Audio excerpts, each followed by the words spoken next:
evening! It's Friday, it's 7 p.m, and it's time to get some models painted. Nice to see that we've got viewers already waiting to go in there. My name's Danny, it says it at the bottom of the screen. This is Easy 8 Online Painting Club, and it's nice to be back. I've had an incredibly productive week. I have done so much painting. Head over to Facebook and to Instagram to go and have a look at all of the stuff that I have done. Just so many wheels, so many tyres, so much Trygon, so much yellow, so much stuff painted.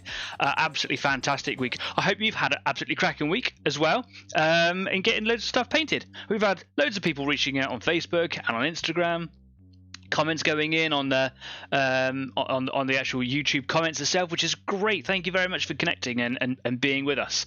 We've got Luke, we've got Adrian, and we've got Jeanette already in the chat. Hello, evening all. Hey, say they all. Hi, thanks very much for coming along. Last week we obviously had Adrian as our guest, and that was brilliant. Thanks for coming along, Adrian. I can see you there obviously in the chat. It was really, really nice just to mix it up a little bit and have someone on the show who regularly watches us. It was a shame that Kyle couldn't be here last week, but don't despair because he's here today. Say hi, Kyle.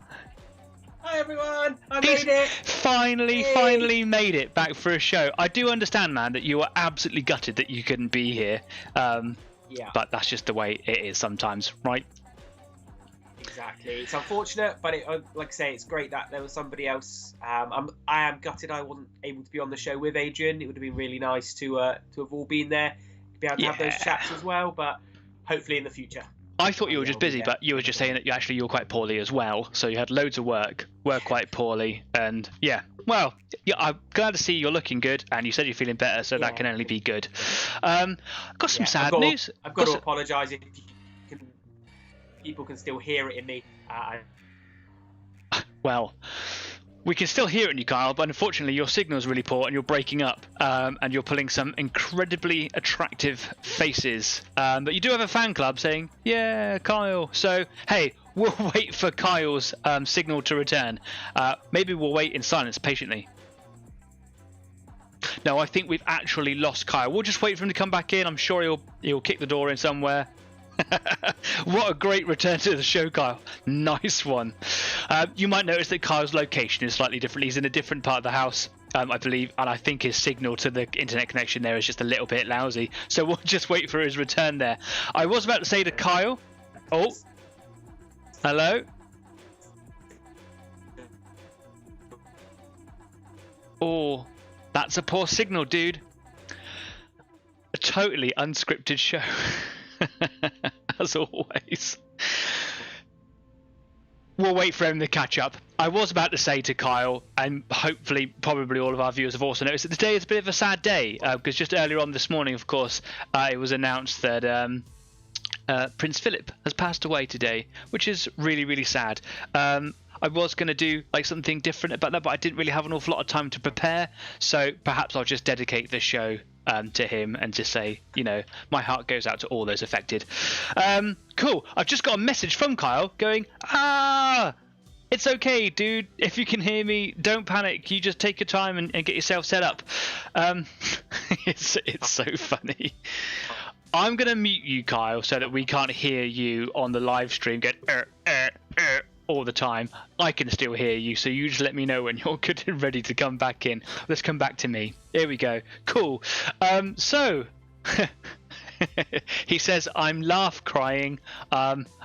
Dude, I hope you're all right. Yeah, cool. Let us know what you've been up to. Obviously, Kyle's not here to say it, so we would love to know what you're actually doing today, what you're painting, what your projects are, what your successes have been this week. I've got a couple of projects that I'm working on at the moment. I'm working, of course, on my 135th Panther. He says he can't even load YouTube.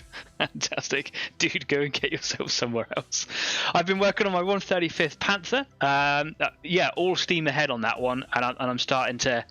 the end is in sight, though still a distance away, but yeah, it's going well. I've also got my little Carnifex. I can hear him talking in the background. I've got my Carnifex going, and I've also got my Trygon, which I'll show you up closer in just a minute, because that's all getting quite fun. I've been trying some new things on that one. Like I say, always trying to develop, always trying to push myself and do something different and cool. And I've been doing some like color blending on him. So yeah. Do let us know what you're up to. Join in the live chat. You can always drop in on Facebook as well, because we're not just here on YouTube. We are, as you can see just at the bottom of the screen there, we're not only on YouTube, we're on Instagram and on Facebook. Facebook is a really active platform for us. Get on over there and share some of your photos and drop some comments in. Maybe follow us, maybe like some of the stuff up there. And if you like what we do, please do consider subscribing to the channel. Every little bit helps. And it would help us make this show a lot better. So yeah, please do subscribe. Hit the bell icon down. Oh, no, man. Down in the corner over there somewhere, wherever it is, so that you never miss a time whenever we go live. All our shows are live. Nothing's pre-recorded. I hit a button. Oh, is he back? Is he back? Got YouTube back. Hello, Kyle. Can you hear us? I can hear you. Can you hear and see me? We can hear you. We can see you. Did you just... What happened there, man? At my house, the people I'm currently living with were very nice and were like, "Do you need us to come offline for a bit?" And I was like, "That'd be really helpful, thank you." So, please give me some bandwidth. Yeah, I just need some bandwidth. So they've been very nice. Well, I'm sorry to say that while you were gone there just for a moment, I did do your line. I did your line. I heard, and I'm still fuming. I'm so sorry to hear that. Were you able to hear what I was saying? I was, yeah. Okay. I managed to hear everything that's been going on, so I'm cool. Caught up. I'm up. Brilliant. What have you been doing, Kyle, in the weeks that you've been away? What have you been up to? Have you got any project stuff done at all? I've ordered things. It's been as much as I've managed. So I've. Should you be ordering things if you've got other things to paint? I do, but everything I'm ordering is a part of my crusade force, so it's a finite amount, and I was just very close to rounding it off. So I was like, well, I'm here. Fair. Some people I knew were putting an order in so we could get free delivery. So I was like, well, it makes fiscal sense. It does. Just being sensible by putting in a big order together. So I got the bits that I need to make my lieutenant, which I'm super excited about, so I can start modelling that soon. And I've got just a standard out-of-the-box Primaris chaplain on a bike as well. Fantastic. Cool. I'm just going to interrupt you just for a second there, Kyle, because you aren't able to see it because you're not able to see the live feed as I'm talking to you. But we've just had a follower on Facebook, Peter Angus. Yay! Peter, if you are watching right now, thank you very much for coming along and seeing what we're all about and hitting that follow button, because that really helps us. I also do consider subscribing to the channel because every little bit helps, if you're so inclined, of course. Welcome, thank you very much. It's very rare that we actually get live as we're going follows and updates and things like that. Normally it's while we're not on air, so thanks very much, and that's kind of cool. Sorry, Kyle, you were saying chaplain on a bike. Have I lost Kyle again, or is he just sitting really still? Well, today is going to be fun. Do you know what? It's when the show goes really bad that the views go through the roof. I don't know if you noticed, but like episode 20, it was just not the easiest run show in the world, and it just skyrocketed. Like, we have almost 100 views on that within a week. It was crazy. So maybe when things go bad here, it bodes well for us. Carl, you can just join in, man, whenever you're good and ready. I'm going to take us over to my workbench over here so we can kind of see the projects I've been working on. Carl, you're on the screen, mate. You just talk whenever you're ready. So, just in shot here is my Trygon. This is the giant worm thing from the Tyranids force. It's absolutely huge. It's monstrous. And I used to think that the Carnifex was a beast on the table. It almost takes the mini out of miniature, if you want my opinion. So yeah, I've got, if you can see, there's a lot of orange on here. I'll bring them in a bit closer and bring a light in. There we go.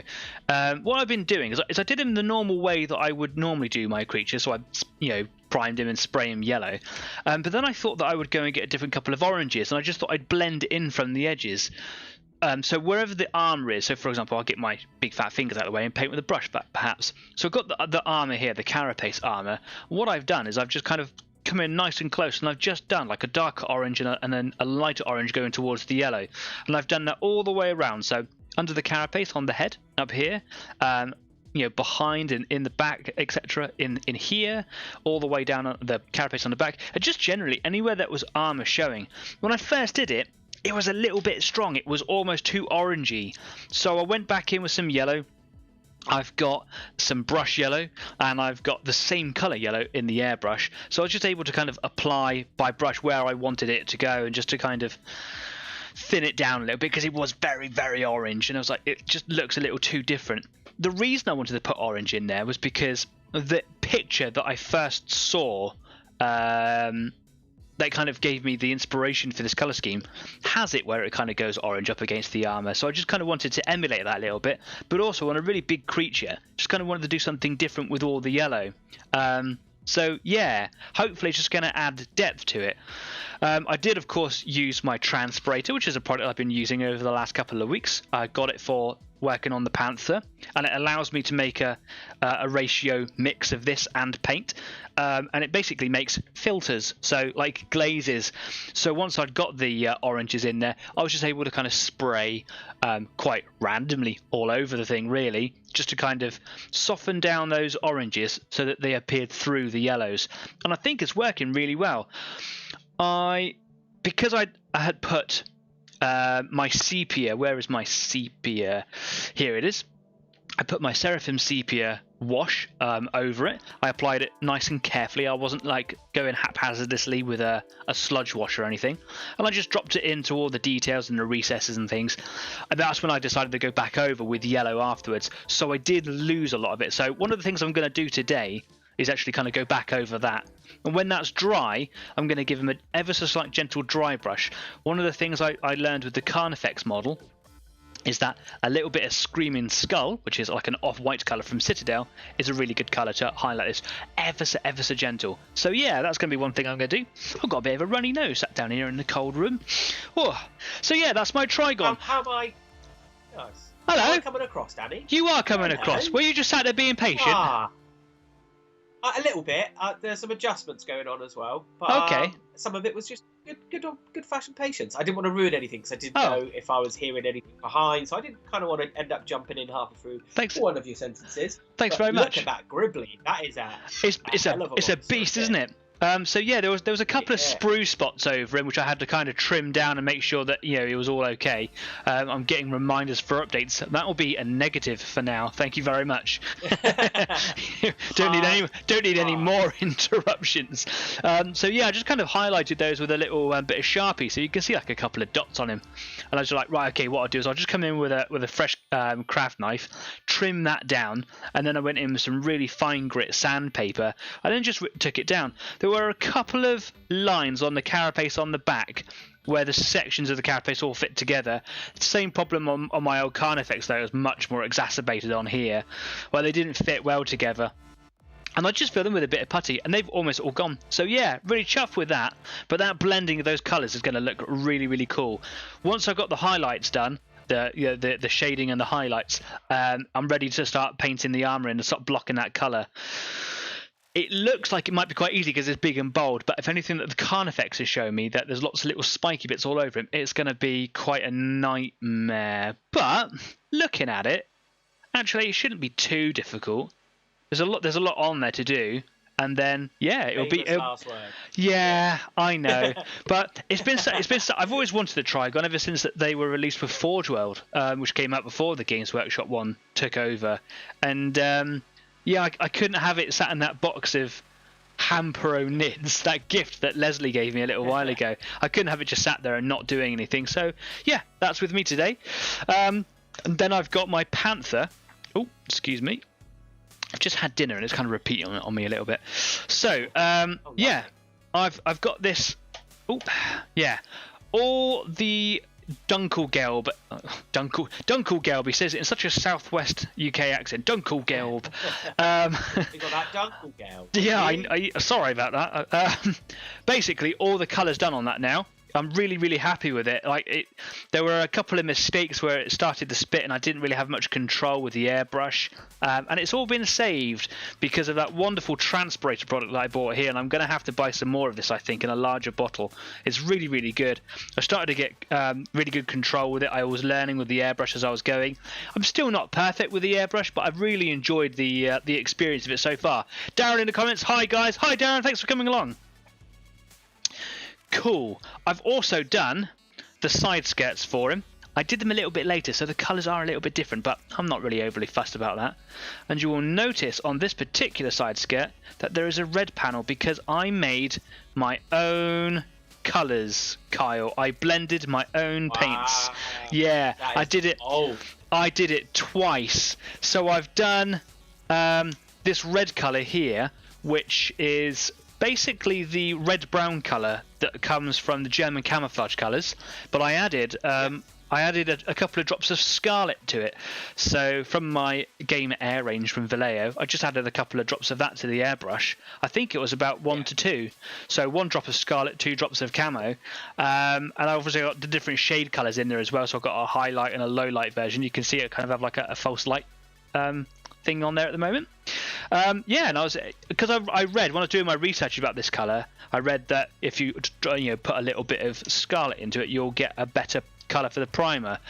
And it's different. It's very noticeably different from that kind of camouflage colour, which is brilliant. I also did a couple of the wheels in the same colour. So I'm going to have like a little cluster at the back on the left. I'm going to have a little cluster just down here of wheels that looks like they've been replaced. And along with I'm going to like cut a piece of that skirt away, and I think actually this colour on the skirt goes at the front on the right hand side up here, if I remember rightly. I was just kind of trying to make it look random and just different. So yeah, maybe it does go there, maybe it goes somewhere else. But the idea was just to kind of make it look like a few little bits were replaced on the tank, because that was often the case. What I've also done, let me just kind of grab them and bring them all into shot. This isn't all of them here. This is some of them. So this is my collection of wheels. This is 8. 8 out of the 8, 16, 24, 24 tyres that I've had to paint.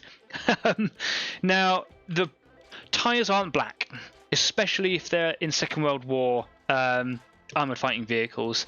Nothing's really truly black, but I suppose in modern kind of technical achievements we can add dyes and we can get kind of like really dark black colours. But in the Second World War it was actually quite difficult to achieve blacks. You might see reproductions or replacements on museum features where their tyres are black, but actually it was a colour called rubber black. I've got this colour here from AK Interactive. This is one of the first colours I bought along with a German camo set, and they're actually like an enamel base, I think. And I've had, unfortunately, nothing but trouble with this paint brand. Not this brand, sorry, but this actual range from AK. Normally, AK absolutely love them, but I bought these thinking they were going to be the business. And every time I try to thin them down with spirits or thinner or whatever, it just clumps up and it just absolutely clams my brush, and it's nearly ruined it. Fortunately, I've got some brush cleaner here that saved it. Not my decent brushes, just one of my loading brushes here. Yeah, so I just put it to the side. I was like, well, I can't use this. I don't know what I'm doing wrong. Maybe it's not enamel based. But when you open it, it smells it. And when I bought them, I did my research, and I'm sure it said get enamel for it. So I thought, right, you know what? I'm just going to put it to a side. I'm just going to leave it. And I made my own black colour. So all I did was I just got a really cheap black paint here from the local shop, just a local rubbish shop. And I know that a few people do use some of these paints because they're really, really high in pigment. So I only needed a couple of dollops from that, literally tiny little dollops. And then I just added a percentage of white from my Game Air range until I achieved the colour that was really, really similar to what was in this pot that I decided to not use. I just made a big batch of it, yeah, and it took me about 5 or 6 hours. It was a really, really long time, because once you've got through them all, and it is 24 tyres, and 8 of them are double tyres, because, yeah, these ones are huge. 2 thin coats, right? So you got to go back and do a second pass. So that's been my day, literally today. It's just been doing tyres, and yesterday as well. But hey, all my tyres are done. The only thing I need to do on these wheels now is put some pin wash on them and then put them in place. So yeah, that's that. Wheels. So many wheels. Stafford Causey in the chat. Aloha. Hello, Stafford. Yeah, Thanks for coming hey, along and Staff. joining the show. Brilliant. Gotten a nice view count going on again there. I did see that Adrian has put in the comments, and I totally forgot to mention it, but we were obviously trying to get you back in the call. Adrian says, successes this week. The Fortress is complete, as is Sly Marbo, and the limited edition Primaris Lieutenant. Currently working on a limited edition Sergeant for the Imperial Guard. That man is just going from model to model and just doing loads. So he was doing Sly Marbo last week and it was cool. Nice. Are you doing Catachan Force at the moment, Adrian? Is that a new force? I think it might be quicker if we went through the forces that he is not doing. Yeah. Yeah. So tonight, Cool. I think I'm going to start with my Trygon because I think they're doing the sepia wash. Got a bit of distortion on my microphone, just pull that away a little bit there. Doing the sepia tone on the Trygon will probably be a bit quicker and easier than doing all the pin washing with the enamels on these tyres or these wheels here. So that's what I'm going to do. Let's put those over there. Carl, if you want to, I'm not going to take it away from you, mate. If you want to, you can say your line. Hey, we have a few more people come in. So, what's everyone painting this evening? What's everybody up to? The Adrian's on his the Sergeant for the Imperial Guard, or Astra Militarum, if you want to be completely correct with nowadays vernacular. But yeah, what is everybody else painting? Stafford is the. I know I've been away for a little while, so Staff is the new painting station set up. Is it active? What's going on there? Yeah, I'd like to know. I'd like to know. Yeah, keep us updated. Also, Kyle, I want to say that this army painter brush, the regiment brush. Yes, yeah. You've had that a little while, haven't you? Yeah, get it. It's brilliant. I love it. Yeah. It's absolutely cracking. I've got a couple of bristles that are Sorry? Can you dry brush with it? You could. You don't want to. Once, yeah. Yeah. I've got a couple of bristles that are starting to stray, but that's to be expected. I don't know if you can see them there, just starting to stick off the side. But once I've identified which ones are going to go rogue, I'll just trim those because, yeah, it's going to be done. But yeah, this brush has just been is allowed me to be successful with all my wheels. Adrian has said, and I expected he was going to say this, the Astra Miller, what now? You're in the Guards, son. Yeah, because they changed the name ages and ages ago. So, here we go. Going in with some Seraphim Sepia. I've got my Agrax Earthshade, which is my darker tone brown shade here. If I want to kind of mix up that blending a little bit, like I said, I was trying out lots of different blending techniques on this creature. If I want to do some more, then I can. But I think I'm just going to use that darker tone up against things that are going to have a bit more shadow, isn't it? Yeah, so I might just make another pass later and just be like, okay, in the darker recess, I might put a bit more in there, see what happens. Yeah, nice. Just trying to make a nice thin layer. He's got so many claws and bits and pieces hanging out all over the place here that you can't really see when my brush is going and doing what I'm doing. So, yeah. Here we go. And it all goes quiet now as all the concentration and all the focus is going in. So, yeah. Here we go, look. Staff, yes, it's ready. The World War II paint is on order. Nice. Fantastic. Because it's awesome that you've picked up like another part of the hobby. Like you're taking the hobby into another area, if that makes sense, and go for some sort of World War II. Like, that's awesome. Yeah. Because there's so much out there. It doesn't just have to be Games Workshop, Forge World models. Yeah, don't get me wrong. Games Workshop, absolutely awesome. But yeah, so much other stuff. Go and explore it all. Yeah. Definitely. Absolutely. It's almost getting time as well. Interested in. Go on. Except if it's something you're already interested in as well, it's only going to help motivate you to paint. I think if you enjoy the World War II stuff, getting the World War II stuff to then paint is awesome. It helps that motivation sometimes, I think. Yeah, I agree.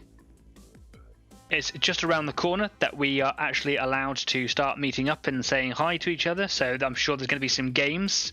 Not too far away. Maybe getting 10 victory points for a whole painted force. Whoa! I'll bring my Panther along to. Wait a minute. Pardon? I'll bring my Panther along to a game. Oh no, wait, I can't. Just have a mascot. Yeah, sat on the side. I think that this sepia, if I put too much of this over the whole thing like I normally do, it's going to affect the general yellow colour. I can see it starting to be quite heavy and it's quite dark, as when normally the yellow on my things is really quite bright. So I'm not going to do it all over. I think I'm just going to kind of just feed it into like the recesses in these ribs here and just be a bit more precise where I'm going to put it, because I don't want to affect the overall colour too much, really. Yeah. I don't want it to be. I don't want it to filter. Wait, that might be just because I've already got quite a heavy shade on there already. But yeah, whatevs. We'll see. So I got a job interview tomorrow, Kyle. Yes. Yeah.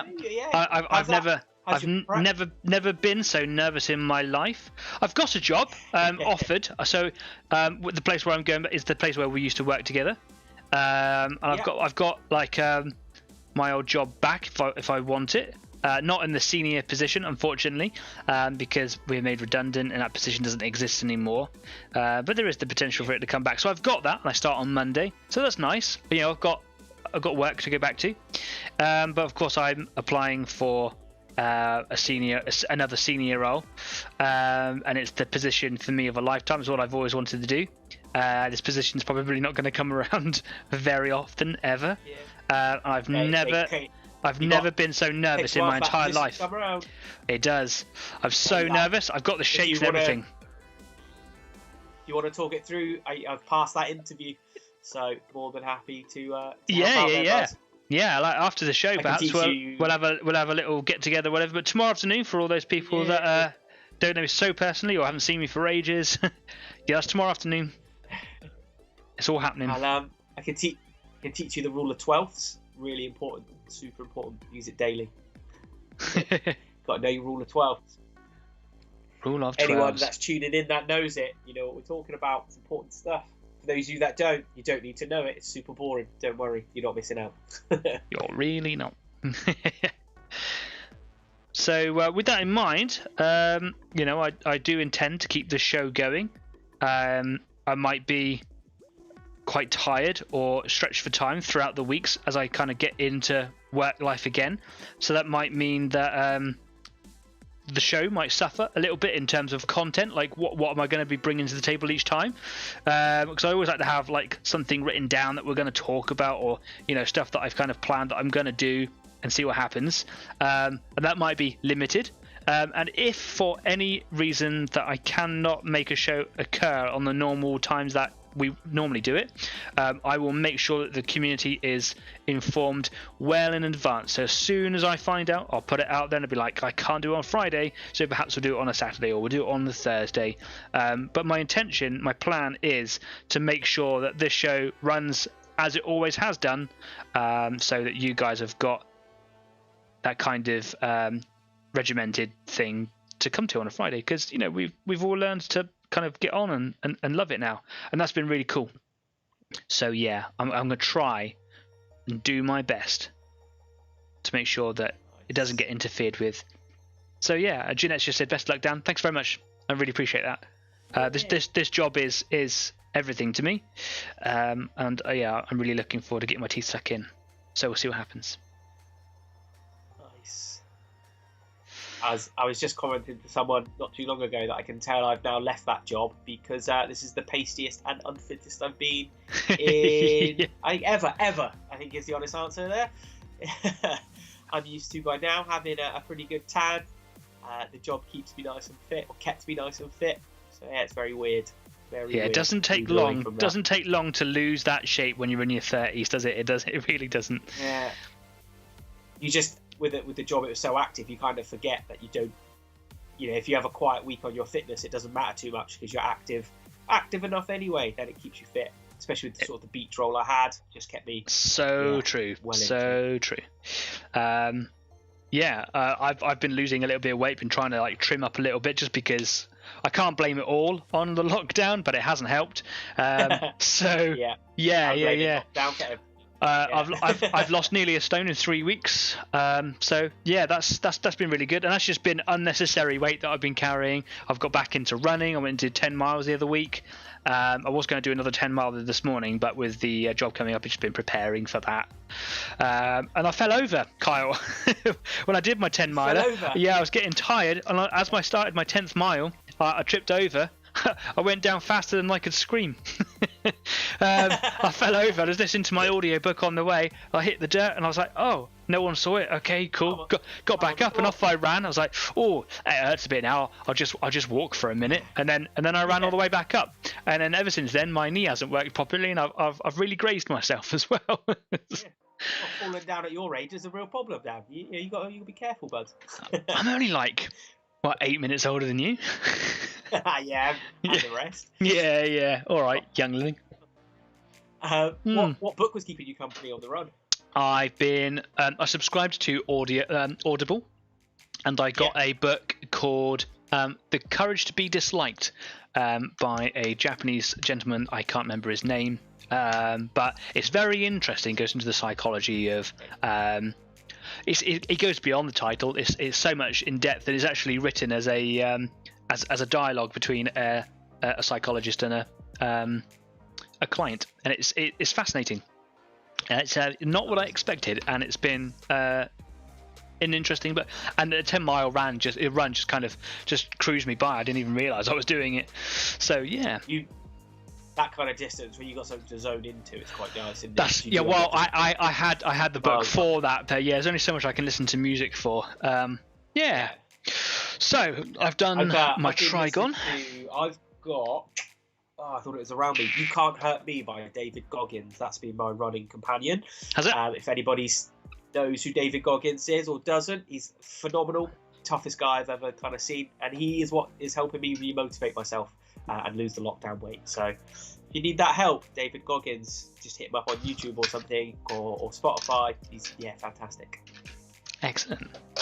Right, so let's have a little look at my enamel washes. Now, these ones I know work, and if they don't today, then I know that it's my thinners. It's my thinners that are the problem. So, for different colours, you want to use different hues to kind of pin wash with, etc. So, this applies with everything. You don't have to do this, but obviously your effects are going to vary depending on what you use. So, for example, when it comes to the Trygon or my Tyranids, because I'm using yellow, there are different colours that would affect the kind of the colour underneath. If I used a purple wash, like the Drutchy Violet, whatever it's called, I get a very, very different effect to what I do with the brown. Brown and yellow work really well together, and because yellow is a saturation of orange.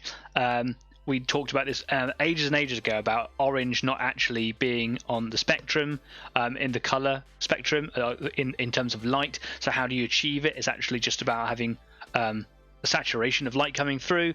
There's lots of things to consider, and oftentimes when you're experimenting, it's just fun to just go and get like a scrap model or a piece of, plastic card or something, and just play with colours and filters and things like that over the top of it.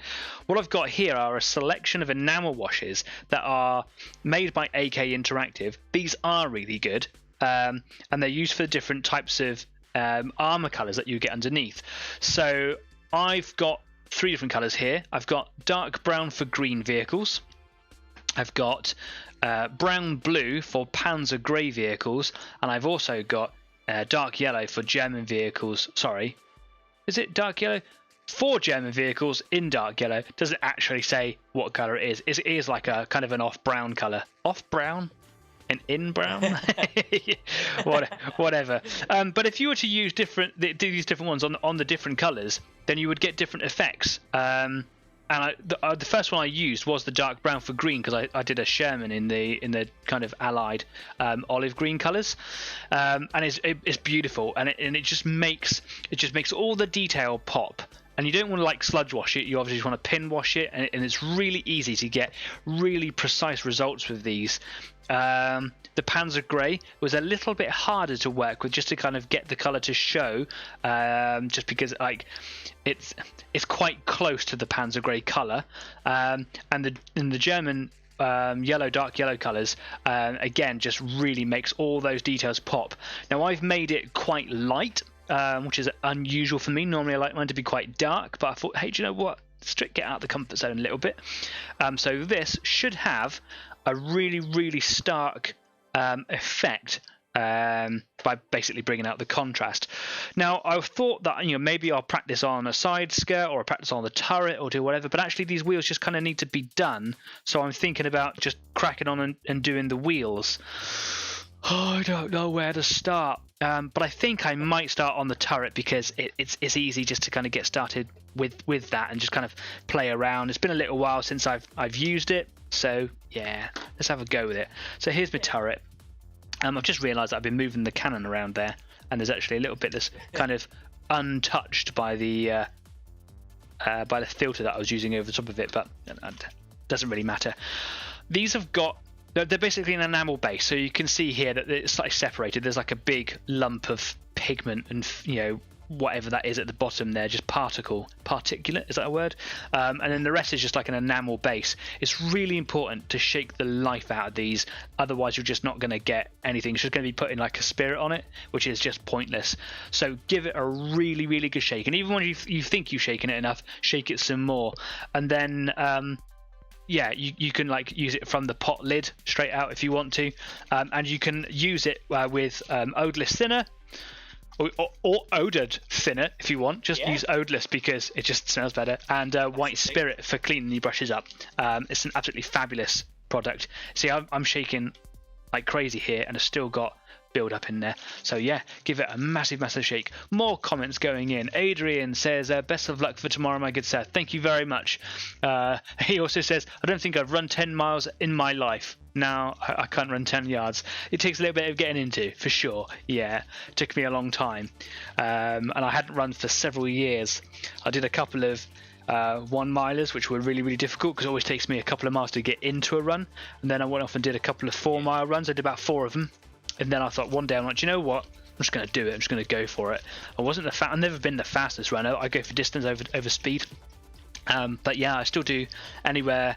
On a poorer day, I do about a 10 to 11 minute mile. And if you want to be an amateur athlete, just for to be in good shape, they always say aim for like a 9-minute mile.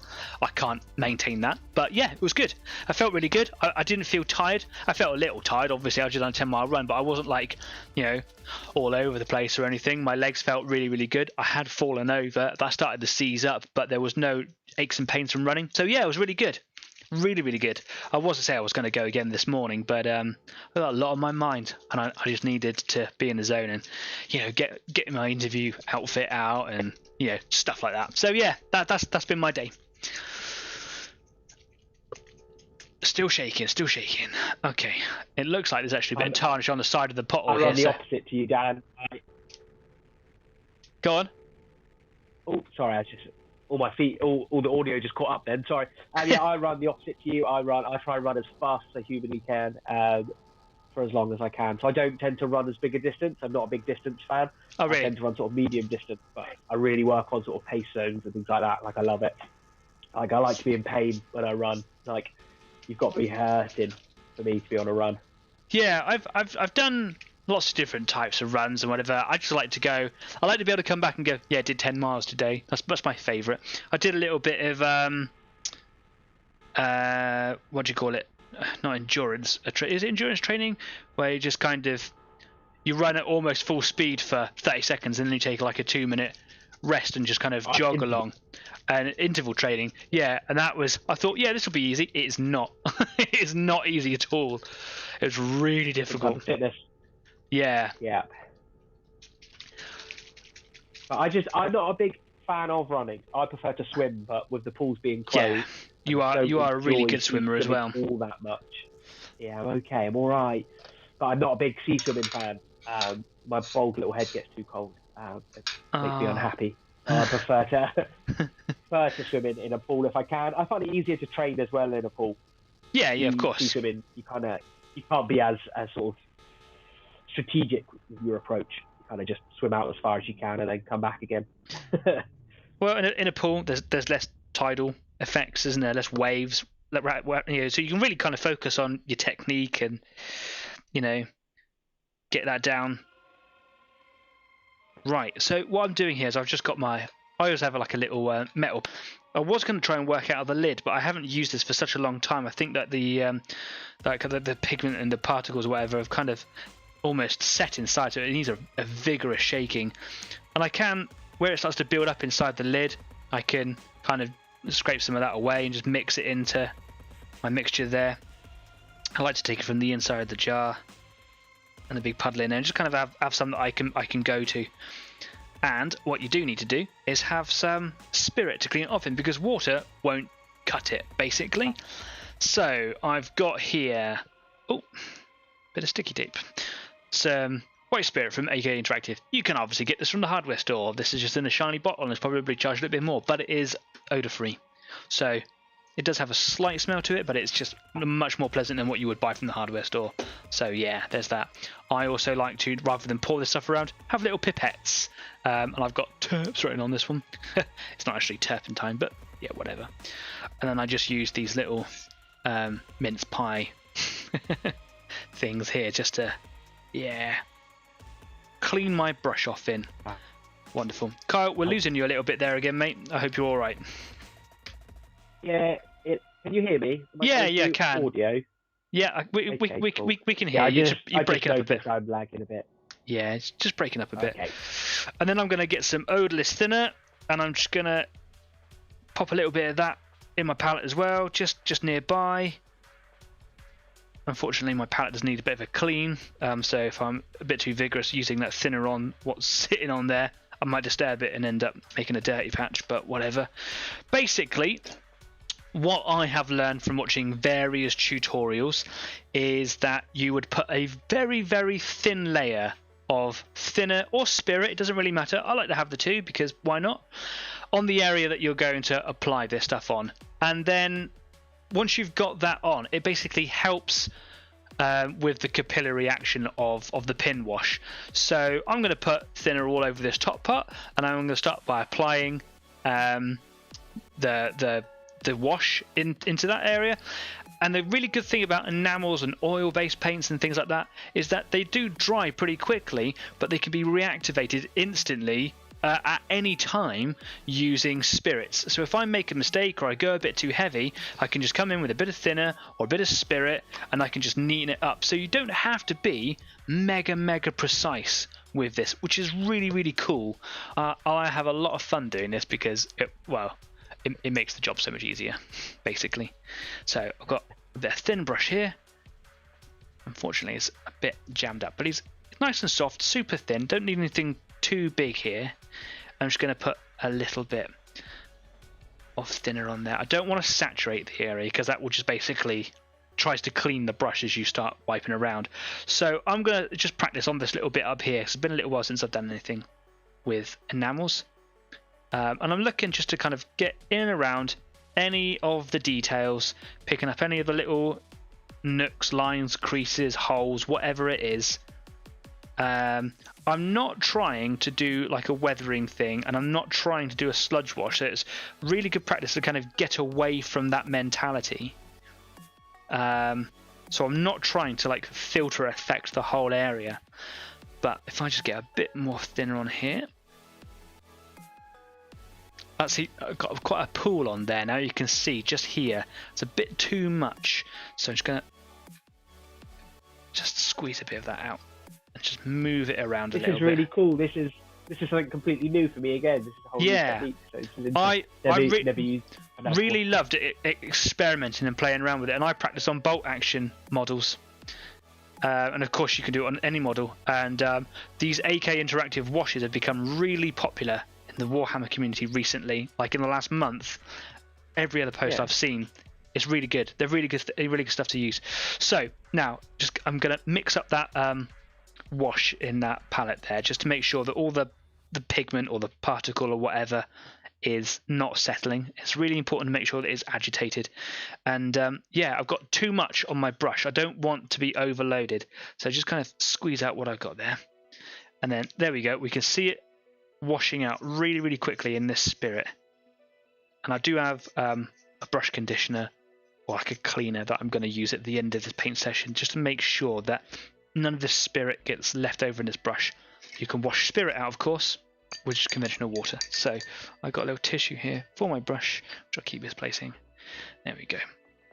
Now, spirits and acrylics are two totally different products, and you can put one straight over the other without worrying about making a protective layer. So if you've done acrylic like I have, you don't then have to like protect it with a layer of like varnish and then apply your enamels over the top. Likewise, if you've got an oil-based paint down and you want to put acrylics over the top of it, you don't have to worry about a thing. So yeah, that's kind of cool. Once I've done my pin wash, I do like to put a quick layer of varnish over it so that when I go in with weathering, I don't agitate what I've already put down, because that will happen. And now all I'm going to do is just drop a little line just in this crease here.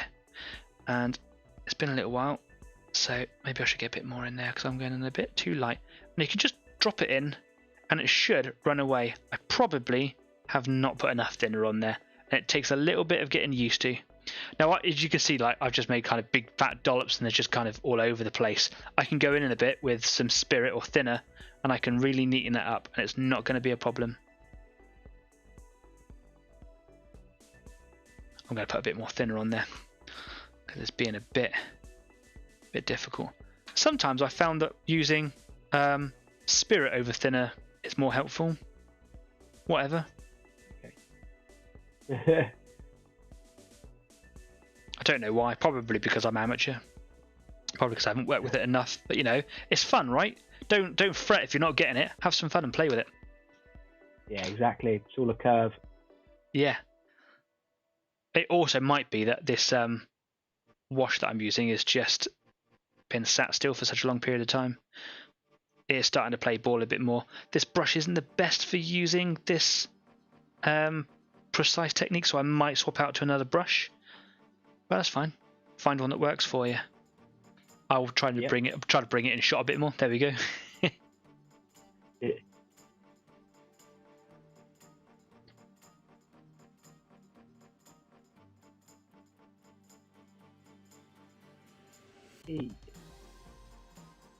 Yeah, I'm kind of getting it all over the place because the brush, though, it's got quite a point to it. There's quite a belly to the brush, so it's yeah, spreading out all over the detail around it, and I don't really want that.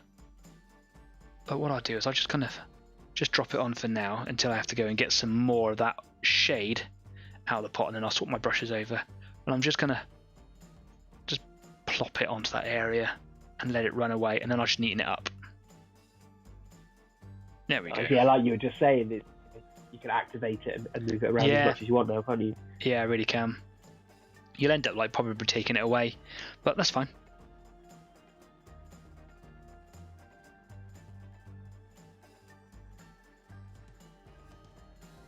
It's kind of fun, and that just starts to enhance. You can see now from a distance, you can see the panel. I need to go and neaten up a little bit, but yeah, cool. Right, I'm just going to wash this brush out so that I can put them aside and clean them. I'll find a thinner brush. I've got a couple of really narrow pointy brushes that I like to use.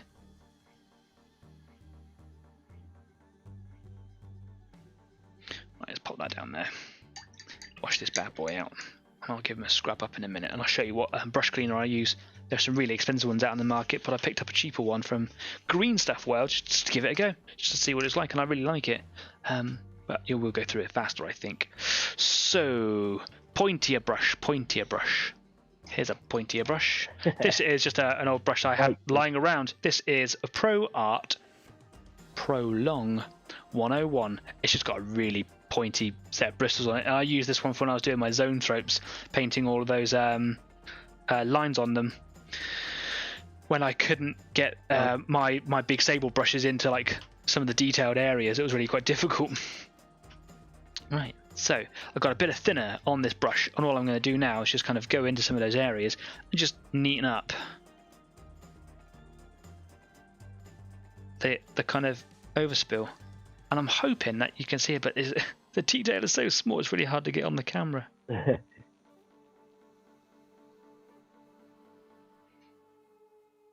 It's just fun when you get into it, when you find your pace.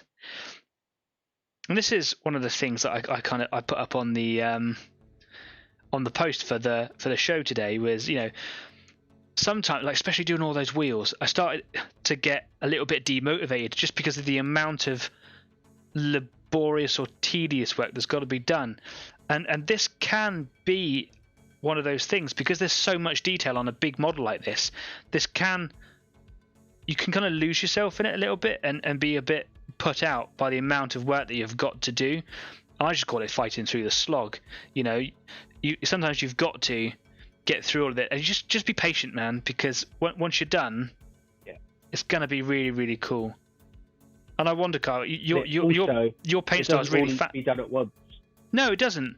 Your paint style is really quite fast, but do you get that kind of fight through the slog moment when you're doing any of your stuff? Yeah, I definitely do, and I think some of it's because I'm quite an inexperienced painter.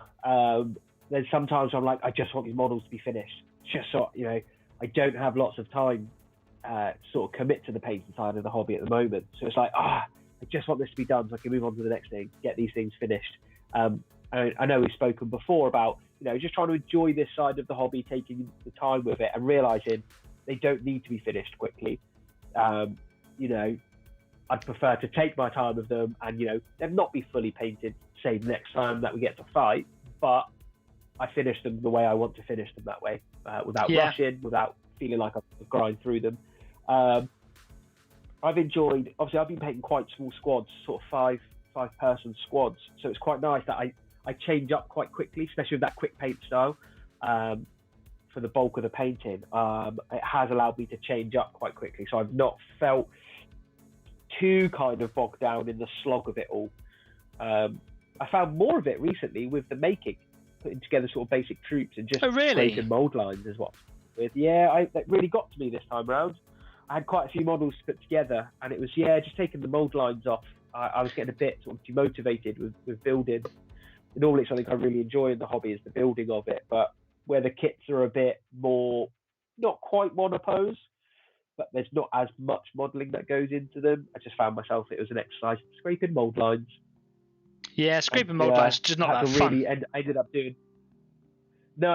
just doing a real, like literally a tiny little bit at a time. Like each evening I'd sit there, watch something and just do a few parts, and then that'd be it for the day. Just so I didn't want to get demotivated by it. Like I was aware that I would, I think I'd have gotten frustrated with it. So kind of being aware of it, I went, okay, I'll take a step back and just do a tiny little bit at a time. Yeah, this is a thing. I don't want to ruin it. Yeah, let's. Yeah, I know what you're saying. Yeah, this is my hobby. I don't want to get to a point that I don't enjoy it, so I'll just take my time with it. I'm in no rush to get these models out on the table, so a little bit at a time. And then once kind of all the mold lines are scraped, from that point onwards, it's quick. It's quick, and it's the fun bits to putting it all together and swapping bits around, and go through your bits box to see if you want to make any swaps or additions. And I always kind of enjoy that bit. So that's cool. Yeah. For me, doing this Panther has been quite a lesson because there's no game that I play with it. It's not like it needs to be tabletop ready or anything like that. And it's taught me to be slower and more patient with it, which is really cool. Because I have a tendency in the past, that's why my Carnifex is so rubbish, is that I just kind of want to rush it, but I don't want to rush it,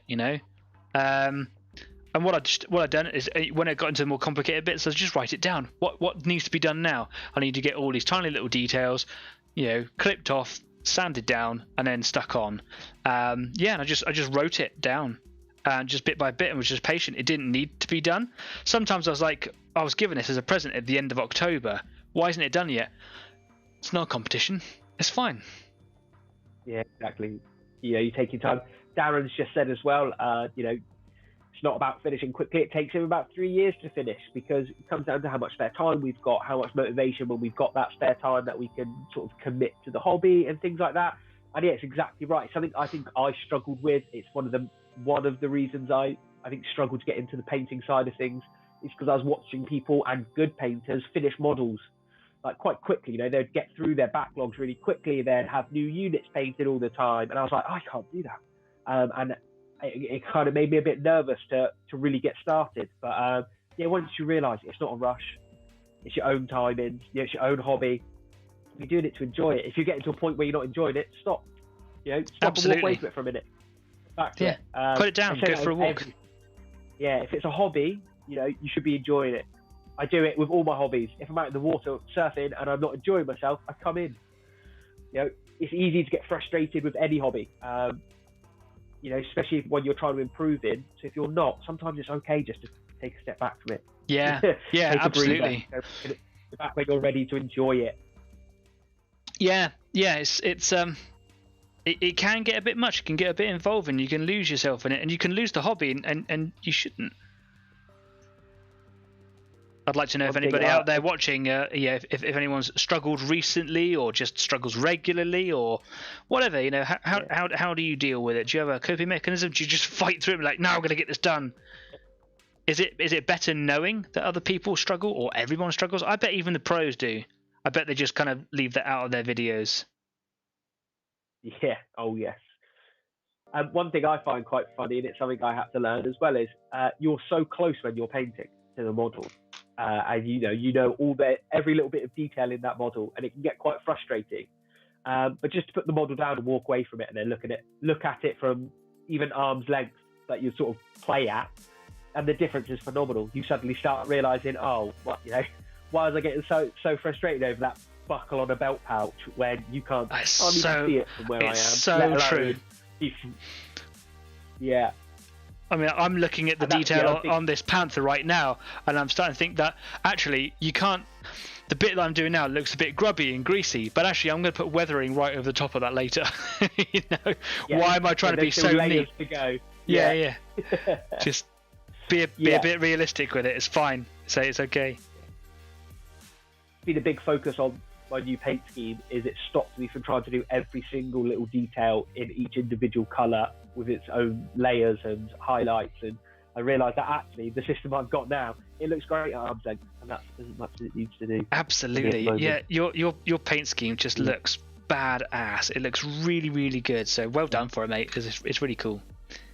And I'm really looking at basing now. I thought about that today. I was chatting to a buddy who's good with the hobby as well. He's a very creative person, and we're kind of just talking it through. And now I've got this Chaplain on a bike. It's such a nice big base. It could be a first good base to do, if that makes sense. It does. Trial base, but it's got a good base to it. Yeah. Looking forward to it. It's going to be good. Good. Got to put the pressure on there. Yeah, thanks, bud. First ever base. It better be good. Adrian's just put in the comments out. I generally find that Friday evenings between 7 and 9 motivates me, but can't think why. Well, just tooting our own horn there. Yeah, I don't know. He comes onto one telly show. Look, he's getting a bit away with himself there. Right, so yeah, we are half. Go on. Sorry, I was talking over you. No, I was just gonna say genuinely. No. I just gonna say it was just seeing that comment. It was just gutting not to have been there last Friday to be. It's fine. Part of having a guest on. But, it's all good. It's all good. Way it goes. Yeah. It really is. You had work, you were poorly, whatever. We've all got lives. But we are halfway through the show now. It is intermission time. So as we always do, we'll just take 10 minutes. If you need to go stretch your legs or go to the bathroom or change your paint water, you should definitely go and change your paint water. And we'll be back in about... Look, Jeff Lacey's just coming to the comments. Oi, I'm late. No worries. We can watch it back on replay, or you can just join in. But we're going away now. I was going to say earlier, where's Jeff? I'd normally see him by this point in the comments. But no, good to see you still there, Jeff. Anyway, we'll be back in 10 minutes. We'll see you in a minute. Cheers.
I'm back. Cool. I didn't go anywhere. I was learning different thinner types and things. Yeah, so the problems I was saying about sometimes thinner works, sometimes white spirit works, I'm getting much better results using white spirit. So perhaps it's just a bit stronger doing what it does. So yeah, I apply like a little thin layer over the top with white spirit, not saturating the area. Apply this wash and it kind of just drops in where I want it to go. And then again, I just use white spirit to neaten up the areas. And it's really starting to pick out some of the detail on there. When you're looking at it, I'm kind of thinking, it's weird, like it hasn't really done anything. And then I look at an area where there isn't that kind of definition. I'm like, oh, it really makes such a difference. And I'll show you in just a moment. Of course, today I'm not alone. I am here with Kyle. Hi everyone. Hello. You're sort of here with me when my internet works. Everything froze up on my end there as well, but my CPU is going just fine. So that must have just been like a little glitch in the matrix there. Hopefully everybody can see us going well. Yeah, cool. Yeah, Kyle, you said that you've just got some signal issues depending on because you're in a different part of the house today. But yeah, we can hear you and see you for the most part. So apologies to anyone that might be affecting, but you know that's what happens when it's a live show. Cool. How are you getting on this evening, doing what you were doing? Yeah, I'm slowly getting there. I've been kind of mesmerised with what's going on. I've been kind of getting caught up with what's happening your end at the moment. So it's been pretty slow going my end, but something just ticking away. Ticking away. Well, I'm glad you're taking something from it because that's what the show's about. Washes. Yeah, I'm loving it. I absolutely love this stuff. Yeah, and it's not just these washes that are good either. I mean, these are just good for like pin washing. So if you just want to pick up all those details, that's what these are for. And then you get into the streaking grime, and that's when things get really good. And that might play really heavily into to your style of painting, because you're doing that grittier sort of appearance with the dry brushing, but they're actually very, very neat and clean generally. Yeah. But maybe one day you'll decide to develop it and progress into that realm of it makes everything so much more fun. Anyway, cool. Today we've got some community spotlight to go and have a look at. In the background, I can hear the music. It's at a level that is appropriate for me. Kyle can't hear it at all. But if you're watching this show now, today, for some reason, Windows has decided that it's not going to allow me to play with the levels of volume. If you can't hear music, then I suppose that's not a problem. If it's really loud, do just point it out to me, because I don't know. I don't know why it's decided to restrict that access to me. I just haven't got a clue. I'm really sorry. It was doing it earlier on today, and now it's not. Soz. Anyway, let's go and have a look at Community Spotlight. You haven't actually looked at these yet, because I said don't look at them just yet, because let's kind of have some fun with it. So today's Community Spotlight is a gentleman who I found when I was just perusing through the forums on Facebook, seeing what kind of art styles, etc. there were out there, and I came across drawings. And they are all inspired by Warhammer 40k. I'm going to take you to the first one now. Here we go. This is an epic ink drawing here by Peter Angus, who is the gentleman who followed us at the beginning of the show on Facebook. If you're still watching or watching it back later on, Peter, thanks ever so much for giving me permission to put these up on the show. I wanted to put these up because they're absolutely cracking bits of artwork, but also because it just kind of goes into a different realm of, you know, the art that you see in out there. This is all inspired by converted models that he has seen other people make, and has basically asked if he can draw them, and then he does. That's Dell asking me if I want another update. Again, strong pass on that, thanks. So the first picture that we can see here, Kyle, is the black and white drawing of the Eldar Warlock or Farseer or whatever. Absolutely stonking. What I really like about this is that there's no color in that image, and sometimes I like black and white, sometimes I like color, whatever, but it's just, it pops and it stands out. And what I really like about it is it's almost comic booky, but without actually being that kind of comic book style. It's just really bold. Yeah, and I think that it's so clear and defined and well done. Absolutely, I've actually seen the model as well, the miniature that was taken from, and it is absolutely spot on.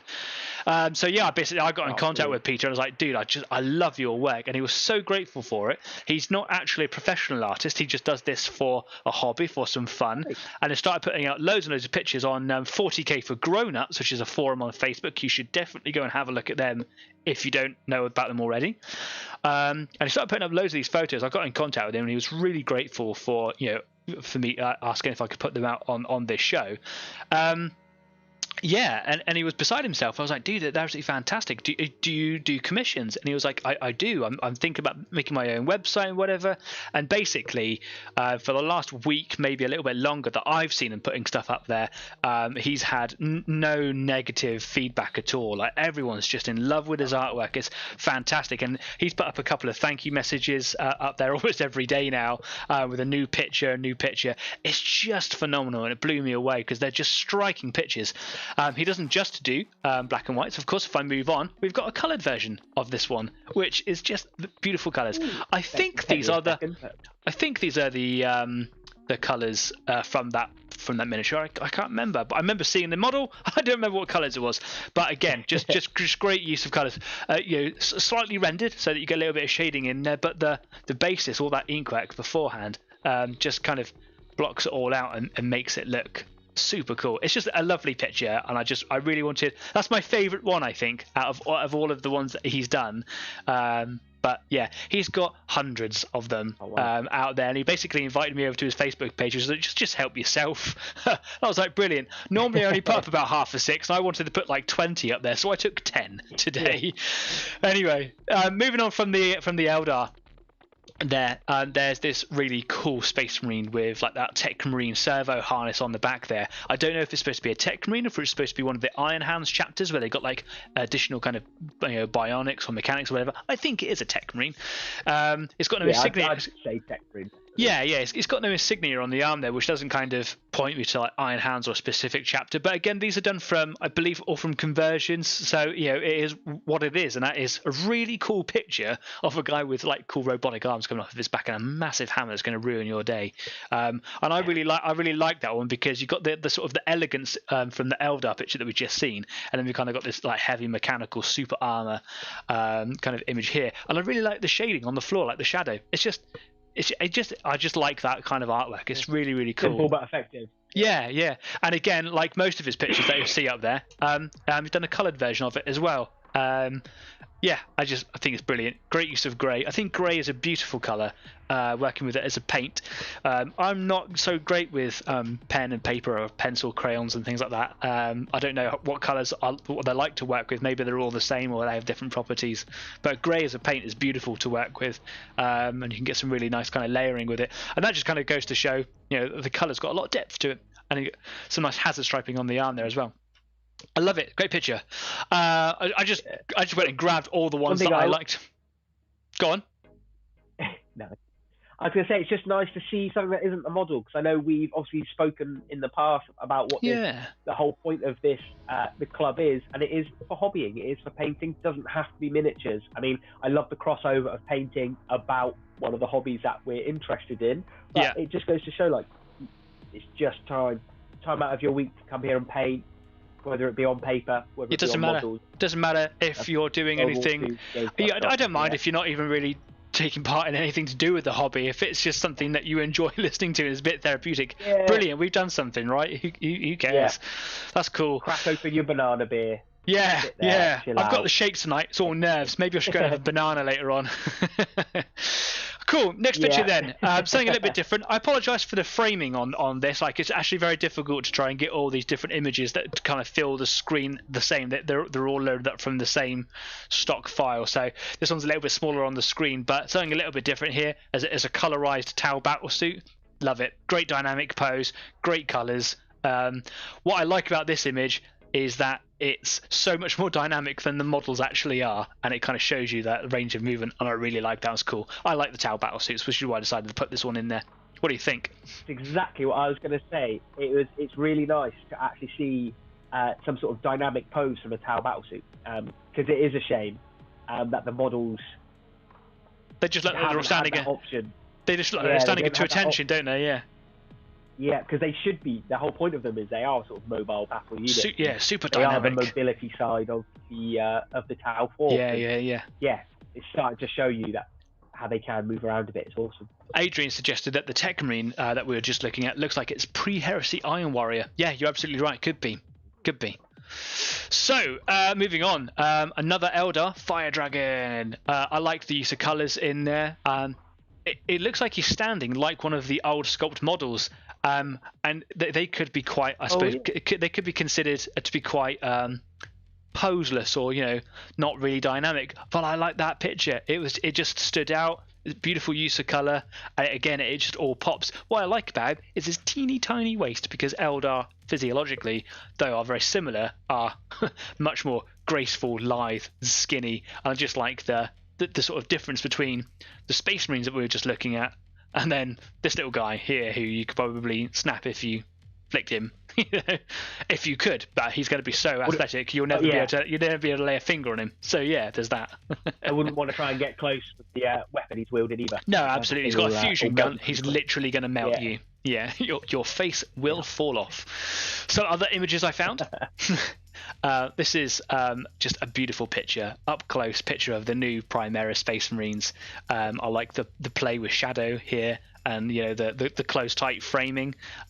It's worthy of photography, that one. I just think it's a beautiful picture, well done. I didn't see a coloured version of it. I might have just been flicking through all the images really quickly. There were a lot of coloured and uncoloured ones on there, but I think typically he gets to this stage, takes photos of them, and then colours them as well. So yeah, beautiful picture. Sorry, and then there's the full scale Space Marine, so it completely in shot there. Just again, nice pose, nice picture. Without being too dramatic, nice and dynamic, got a nice flow of movement, and it's just a nice, accurate picture. Because Space Marines, obviously, again, I'm not the best artist, I'm not great at drawing. Space Marines are really hard to draw. I think it's probably all that curved armor and things like that, and just trying to get perspective. Yeah, it's very, very difficult. I was going to say the perspective is quite difficult, isn't it? I think. Yeah. It's a bit bigger than it should be, and then some things even more so, like say the shoulder pads and things like that. Kind of almost out of perspective of a normal human, and it's a tricky one, I think. It's very, very difficult, but I think he's nailed it. It's almost like a photograph. I think they're brilliant. And then, of course, what would a selection of pictures be, but without a faithful Tyrannid somewhere in the show? There is a Gene Stealer. That is a Broodlord. I had to bring that one. It's like, oh man, I'm getting like 9-10 pictures in now. I want to be a little bit less, but I couldn't go anywhere without showing off a Gene Stealer, could I? Look at him. Absolutely beautiful pose there. And of course, there is a coloured version of him as well. I just thought that all these pictures were very relevant to what we talk about and what we paint, but it was just a different medium of that artwork. And I love the lore, I love the stories that go with it, and I love all the fan stuff that kind of goes in there as well. Peter, if you're watching, thank you ever so much for letting me show off all of your work here. If anyone is interested in getting in contact with Peter, he is considering setting up a website. It doesn't exist yet, but it's something that he's going to try and do. You can get in contact with him through 40k for Grown-Ups on Facebook. It's a group, just go and search for it. It's super easy to do. He has asked that that we don't flood his personal Facebook and whatever, so we're not, he's private. You won't be able to get in contact with him like that. But if you want to drop a line, then you're welcome to use the comments section of this video if you want to drop him a line, or find him on 40k for Grown-Ups. He does do commissions, and he will consider all things like that. So if you want a nice little picture, I was thinking about asking for one for myself to put up in the background of here. I thought it'd be really, really cool. Just phenomenal work. So thanks very much, Peter, and well done for some beautiful art. It looks absolutely astonishing. Thank you very much. Cool. Let me come away from here. So, community spotlight. Something a little bit different. What do you think, Kyle? Oh, I love it. And I say, just to have something a bit different as well. Yeah. It's fantastic. There's almost a 70s, I get like a 70s art vibe almost from them. From the bold lines and ink to and some of the colour palettes he's used and sort of the blend-ins and things. I think they're absolutely fantastic. It really throws back to some of that. Yeah, really throws back to some of like the old school graphic novels, not the comics as such, but like No, you but know when you get that exactly one what you mean. centerpiece piece of artwork or a cover piece or whatever. Yeah, I just really like it. I thought it was really beautiful. If you have stuff at home that you want to show off as part of Community Spotlight, get in contact with us here on the show. I'm more than happy to show off anything you've got. Then there's no restrictions really, as long as it's appropriate. That's absolutely fine. If you want a little bit of critique or you just want to celebrate your work, and just kind of get it out there, absolutely fine with us. Just let us know, get in contact with us either on Facebook or Instagram or here on YouTube. We've got the little addresses there at the bottom of the screen. That's absolutely fine. If you want to be a guest on the show, if you want to have a shout out to a company or to someone who provides a service, then we're more than happy to shout about it here on the show. So do just get in contact with us. Simples. Right, I'm going to take you back over to the workbench, Kyle. No, here we go. Got some work to do. Yeah, I've got a little bit of work here to do. So, this is what I was saying. Here, it doesn't look like I've done an awful lot. I can see it. I can see it quite clearly. The definition on the lines on here. If I bring in the hull of this tank and then bring in the turret here, you can see the difference. It's almost subtle because I've done a lot of pre-shading around a lot of the detail and things like that. But it does make the definition stand out really quite strong. I'm really chuffed with it. It's a beautiful colour. And all I've got to do now is just kind of go around and just neaten up all those fat paintbrush bits on here. I've got a little bit of spirit in this brush and I can just kind of neaten it up and just brush those big blobs away. And whatever brush you want to use really, whatever you find it easiest to control with. Again, I'm not overly fussed about it being a little bit faint, a little bit untidy, because it will just lend to the sort of weathering effect a little bit later on. I can just sweep that away. Oh, sorry, pardon me. How are you feeling, Kyle? You feeling all right there? Yeah, I'm starting to. I think it's late, where it's getting a bit later. New systems get a bit weaker in the evenings, and just struggling a touch, but I'm all right. I'll survive. If you got a dash, you got a dash, mate. We're only human. It's all. It's all good. Should be good. Yeah. I can just feel it. My throat's starting to kick off a little bit more again. So just apologise now if I'm coughing a little bit. It's all good. It's all good. So you can definitely see the difference though in the work you've done. Can you? Definitely see the difference. Again, that's good. It's not a huge difference. It's quite a subtle difference, but it's quite a striking difference as well, if that makes sense. Like it does, yeah. A worthwhile step. Yeah. You can see why you're starting to see this in a lot of the 40k miniatures. Yeah, and it's you were saying as well, they're starting to use this technique quite a bit. Yes, it's the grime that they're using more than anything, but yeah, you will see it. I'm already thinking about using some of the rusting effect on my chaplain. He's got some things chained to his bike. I'm thinking of having that sort of like rusted runoff, like down from any of the chains. It will look really pretty. It will look really pretty, and it's worth kind of investigating and having a go. Yeah, I just want to. It's hard because the whole model's black. It's a black bike, black model, obviously with trim and detail, but we're just trying to think of some things I can add, just to add some contrast to it. Yeah. Maybe some rust. Right, let me just get a little bit of my spirit here. The spirit's really good at kind of keeping all the stuff that I've cleaned out of my brush separate, and I can actually just kind of pick clean spirit out of it. But what you want to be really careful about, don't follow my bad habits there, because that is a bad habit really. Don't go and put dirty brush bits all over your lovely clean model. I'm just being quite lazy because I'm playing around and my brain's not working the best today. I'm a little bit under pressure. And I've got some really bad habits as a painter. Sometimes though, if everyone. Yeah, if you got like if you're trying to do grime, then it can, benefit. You can get some nice effects from it. Add it in. It's an interesting question to the listeners. What are everybody's bad habits? What do you think your bad habit is? A painter or a hobbyist? What bad habit do you have? Ooh. biting nose and biting just trying to fingernails and picking nose isn't. Yeah, cool. Don't. Yeah. Just let's keep it to hobbies. Let's keep it to the hobby. Yeah. Oh, I don't know. Mine, I think, would come down to motivation. I'm sure, like actually finishing. I think actually, yes, fully finishing a model, because I think I probably get 95% done. No, I need to go back and do a little bit of touching up or a little bit of extra work, and I just move on. Yeah. I kind of lose interest just at the end. I'm like, oh, new unit, let's go. What am I going to do for this? I don't quite make it back to finishing. Just had a a thank you message directly from Peter Angus for showing his stuff off on the show. Dude, you're absolutely welcome. Thank you for letting us use your stuff. It's nice to have that kind of direct communication in there as well. Yeah, brilliant. I'm glad you're watching the show. Glad you're getting something out of it. Yeah. Hopefully we see as well with, the whole point of being a community is things spread through word of mouth, through like-minded people. So hopefully, it only helps Peter's stuff. And, we reach the people that would appreciate it. So, yeah, no, fantastic. Yeah, I'm already sort of thinking, like, I know a few people that they would make great presents for. If I could get a picture of one of their favourite models that they've painted and kind of get them to Peter, I was like, just thinking people would genuinely, I think, cherish that as a present. Absolutely. Very personal touch. Yeah. Absolutely. We've all got our models that we've put lots of effort into or converted, and to have a painting of it would be, I think, lush.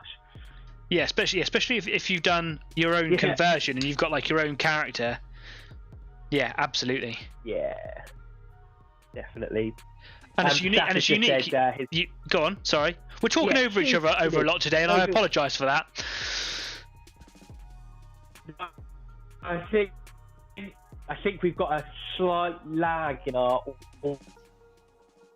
Yeah, I think you're right. And now that I've apologised for talking over him, we're going to lose him.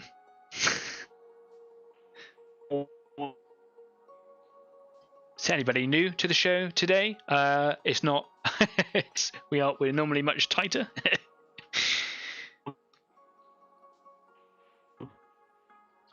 I'll let Kyle catch up.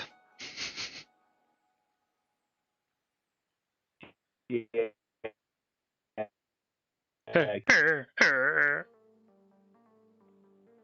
Oh no. Hello, he's back. Hey. Oh no, I just had a lovely conversation and now I think I might have just been having it with myself. I think you were, mate. Oh dear. The last thing I heard you say was we got a bit of lag, and that was it. Yeah. I think our little bit of lag has meant we've ended up talking over each other because we kind of wait for that pause, but the lag has defeated us because we wait for that pause and then the other person catches up. Yeah, too right. We end up speaking over each other a bit. And Staff has just said his worst habit of the hobby is just not painting, and I get that one. I've lived with that one for a while. Yeah, I'll get around to it. This show originally started off as me and Kyle actually going like, hopefully it'll kick us into gear. That's what we really took from it. It was like if we don't make a good show, at least we get motivated ourselves. So we know it all too well, man. Get painting, get some paint on that stuff. The only way you're going to get through that backlog of grey is to paint it. Someone pointed out to me a little while ago, but you paint your stuff grey. You're right, I do. Can't help that. It's a different shade. Yeah, sorry. Right, I'm gonna do a little bit of cheating here. If you shake up the pot of this this wash, you get a nice layer of it on the inside of the lid. Where it starts to run thin, you're not going to get much from that. You want it where it's collecting down in the grimier bits down in there. So if you're struggling to get any particle in your paint, in your wash, just kind of take it from the lid and see what happens there. And where it kind of sits in the screw thread as well, sometimes it just sits in there heavy, kind of like deposits. Give it a go. And then just we've got drop it in. Saying his worst habit is that he makes so much mess. At least you're getting stuff done. At least you're getting it done, making the mess. What you need, Jeff, is an assistant. You just need someone that can clean up after you and get all that kind of stuff done. That's the next step, branching out. I do not Take on an apprentice. I do not suggest asking the wife. The bold move, that one. So I've just been doing this little hatch here on the back of this turret, and I've just got a nice layer of spirit on the back here, and I'm just dropping the point of my brush, which is loaded with this wash on there, and it's literally just running around the crease, around the lines. I've got it really dialed in there, really quite chuffed with that.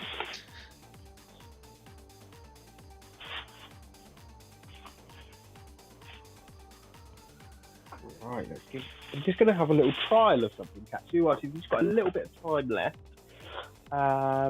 Where's my palette gone? Something I'm struggling with now is I've got lots of detail to do, like sort of detail work of sort of wings, feathers, that kind of thing. A lot of the sort of iconography on the blood angels is other smaller angels, wings, that kind of thing. I'm sure some of you have seen the models that I'm sort of talking about. And I just want to come up with a scheme for them that's going to lend to my sort of grimdark feel still, because obviously I don't want them to be bright white. But how to get that sort of grimdark effect of white, if that makes sense. There's probably going to be a deluge of support comments coming in now, because there's a lot of people that have recommended things in the past. So yeah, stains of blue might be really appropriate. Yeah, it's not a bad shout. Or you could paint it all really light grey and then use your dry brush of white. Yeah, I'm thinking these are that's the thought I had. Or maybe one of the off-white. I just have a little route through what I've got. Otherwise, it's hard. I think my lighting is maybe not the best for looking at sort of true colour, if that makes sense. Yeah. I find that if you're working in poor light, as long as you know the colours you're working with, then you can just turn the lights on, because it doesn't matter if you bleed the colours out. But if you're trying to experiment with new colours, then it can be really tricky. Yeah, I think you're spot on there. But do you know what? I'm going to have a little experiment, and I can always look at it with fresh eyes tomorrow. Oh, I've really got the shakes in today. I'm really not painting very well at all. Oh, shaky day, is it? Mostly nerves today, because, big day tomorrow, right? Big day tomorrow. Exactly. Oh. But it's not. That's what you've got to tell yourself. It's not a big day tomorrow. It's just another day. Yeah. Another day you go for a chat. And I think, is it a chat with some people you know as well? It's not. No, it's a completely new team. And it's all going to be on Zoom as well, so... yeah. I found pros and cons to interviewing over Zoom recently. Yeah? Definitely pros and cons to it, yeah. I quite enjoy the interview process. Yeah, it's a bit weird like that, I suppose. But no, I've always kind of enjoyed it. I get the nerves, definitely. I think everyone does. You lied to say I don't get the nerves, but... Well, your nerves just mean you care, right? Yeah, exactly. It's just wakes you up, gets you on your toes. I like it. I cannot, for the life of me, get this into the line that I want it to go into.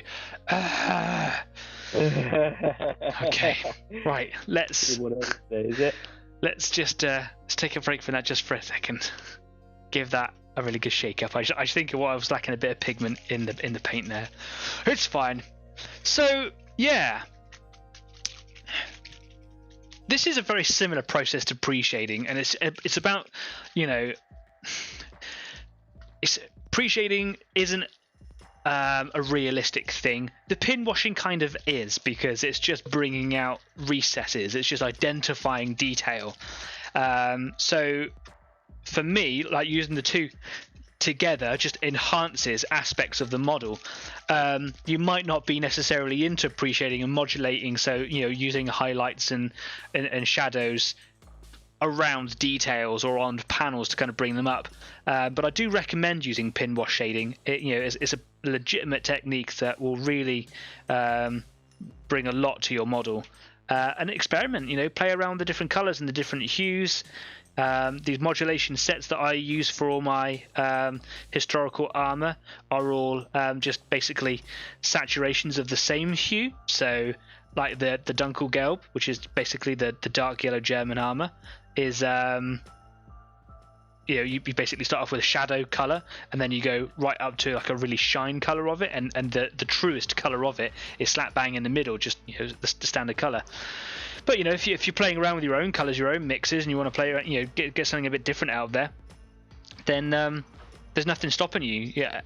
Explore and experiment and report back in. Let us know what your findings are. It'd be really interesting to see what people come up with.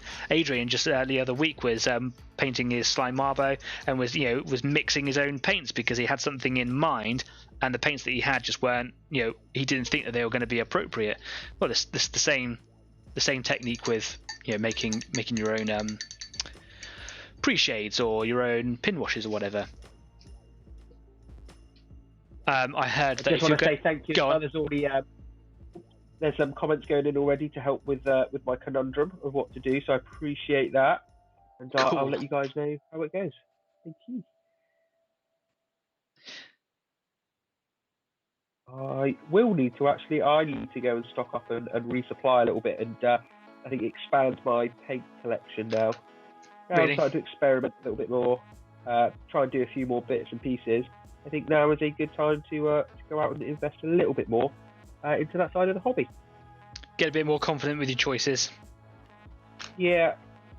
I think there's a few fundamentals that I didn't think about, like sort of some of my blues, off-whites, that kind of thing that you use, that I could potentially now be using quite a bit of. So, nice to get a few things in and have a bit of experiment with that. So, yeah. But the shops are back open from Monday, so I will actually get to go down in person, I think. I went to the bakery just the other day, and town was actually alive, and it was like, wow, this is what it was like. I remember. And I bought a massive donut. Nice. So here's an interesting thing. When it comes to doing all of these washes and pin washes, of course what we're doing is we're identifying all the recesses and all the details and just kind of picking it all out. But if you're going to do another colour over the top, you're going to crush it. And I am with this turret, because what I'm going to do is I'm going to put camouflage colours over the top. So I'm just going to completely cover what I've done. What I'm doing here is I'm just practicing. I'm just getting used to this colour. I've had a long day of doing tyres, and I just kind of wanted to do something very, very different. And I know that the camouflage is something I haven't done yet before. I'm quite nervous about attempting it because I've got to do it with the airbrush, and I could end up wiping out a lot of my hard work that I've done up to this point. So yeah, for me today, it's just kind of playing and exploring. There is, of course, another thing that's going to go over the top, and that is decals. Some decals might actually go over a lot of the details that I'm picking out with all this pin washing. So you do want to consider what your little water slide decals are, where they're going to be positioned. Is it going over something that that you could potentially just be picking out with a wash like this? You might want to consider putting your decals down first and then pin washing over the top. Again, the colours of that pin wash might be affected by the colours you're doing. I can't really see that being much of a problem. If you're doing like winter camo, there is a particular pin wash colour that works really well with winter camo. It's very, very close to the Panzer grey. But there's lots of stuff out there to do a lot of research with. So yeah, just kind of think about that. If like again here, there's probably going to be a big number down the side of the turret here for this this Panther. But on the side here, there's no pin washing here where that number's going to go on. There's no decals here. A lot of the later war stuff has the anti-magnetic paste Zimmerit down the sides of the hull. So if it was a Tiger, you'd have lots of little indentations and lines and things like that. You might want to pick that out with a wash. I found it's a bit too much generally with a wash if on the smaller scale stuff like 28mm, but on a bigger scale, trying to pick out those Zimmerit lines with a wash might work really well. If that's the case, you'll get the Balkan cross, which is the German cross insignia that will go right over top of that and wipe out all of your hard work. So consider that when you're doing it, and you might have to reapply if you've covered over things. Bear that in mind. Yeah.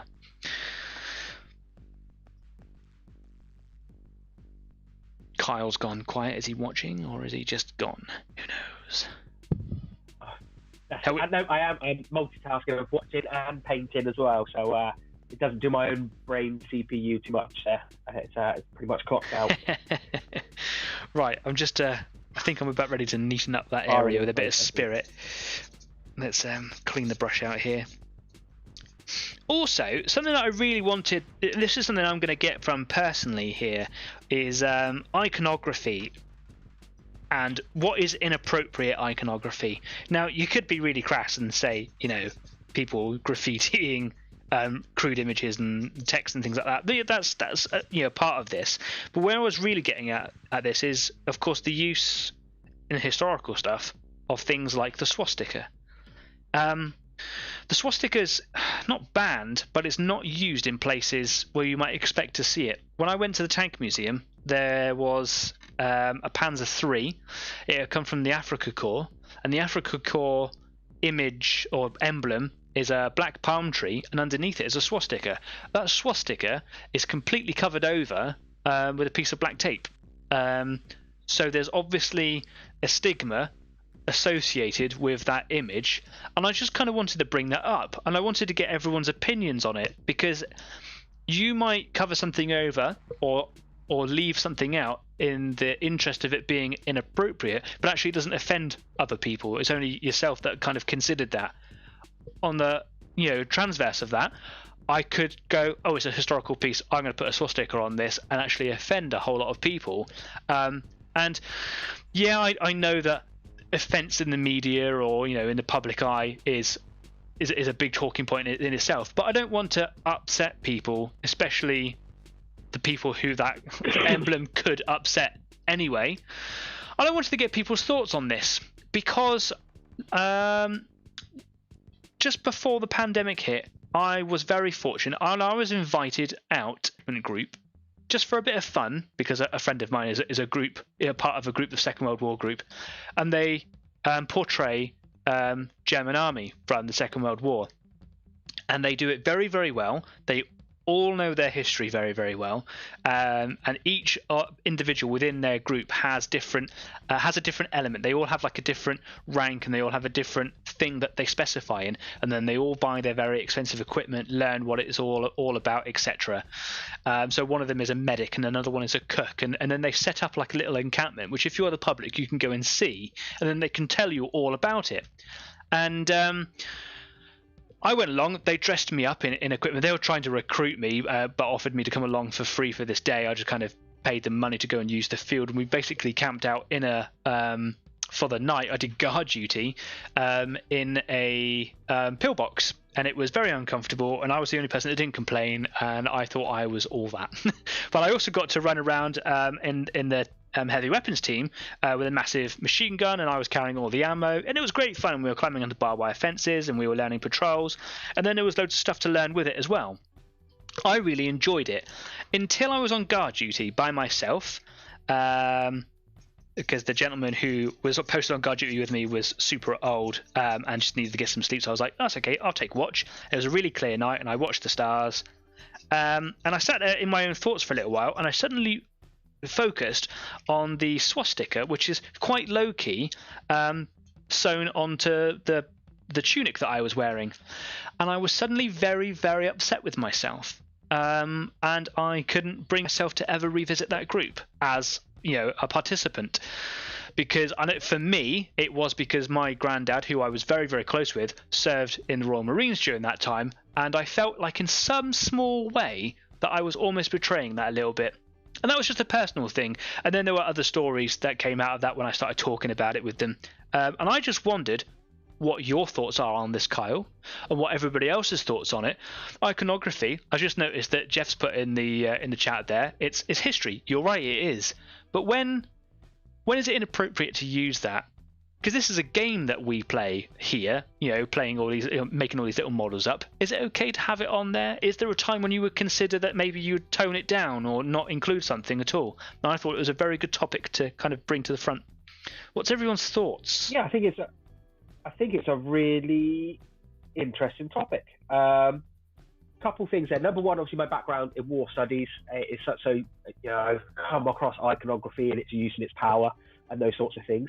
I think it comes down to if it's been, if you're using it for historical accuracy, absolutely fantastic, do it. You're not placing any emphasis on the iconography, you're not any personal values, anything like that. It is purely a bit of paint on a model to be historically accurate. Sure. What's really interesting, sort of from my past, is number one, I've lived in Germany, so seen, how strictly important it is that you don't show the swastika or have any sort of connotation or link to it. It's taken very, very seriously there. But also, I've lived in Indonesia, where you see the swastika a lot, because it's where it came from. The religion it actually came from is practiced there. Right. And it is quite shocking to see it. Like, you jump in a taxi and there'll be a swastika hanging from a rearview mirror, and it takes you half a second. You're like, whoa! Oh no, it's the actual original use of it. You'll see it on graveyards a lot. You'll see it maybe at like the wrought iron gate of a graveyard. You'll see a swastika sort of front and center as a part of it. So it really depends where you are as well. Obviously, that symbol has huge negative connotations to large swathes of people, but not everyone sees it that way. So why do you think it is then? A socially constructed idea. Why do you think that the Tank Museum has the Africa Corps tank, but with the swastika taped out? And I didn't see it on any other tank either. It was only on that one. I think they've erred on the side of caution, and that thinking about some of the people that may come and visit this museum are doing it to almost sort of reminisce about their own experiences or that of family members, and that could be a potential trigger for some people. So I think they've tried to. I can see what they've done, and I kind of agree with it in a way. I would happily paint it on a model that I was making purely for it to be historically accurate. But where they're open to public, and they've got to take in, some of the people's own past experiences, with these vehicles and their iconography, I think they've just tried to be sensible. Considerate, yeah. Interesting. Yeah, that's the word. That's what I'm trying to find. Yeah. I think Adrian kind of hit them on the head here as well. He said if you're modelling World War II, then use it where it's appropriate. But putting it on a Warhammer 40k model, that's almost kind of you putting your personal stamp. That's a valid point. Yeah. You're now sort of identifying with that symbol and what it stood for in that context. Because it's important that it's important that if you're making models for your own personal use, then that's absolutely fine. But if they're going to go out there into the public world, then I think that it's important to consider it at the very least. Yeah, definitely. No, it's really interesting because obviously you can say it the other way around.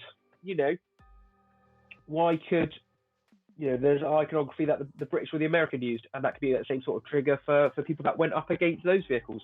Absolutely. Or saw those emblems in that as well.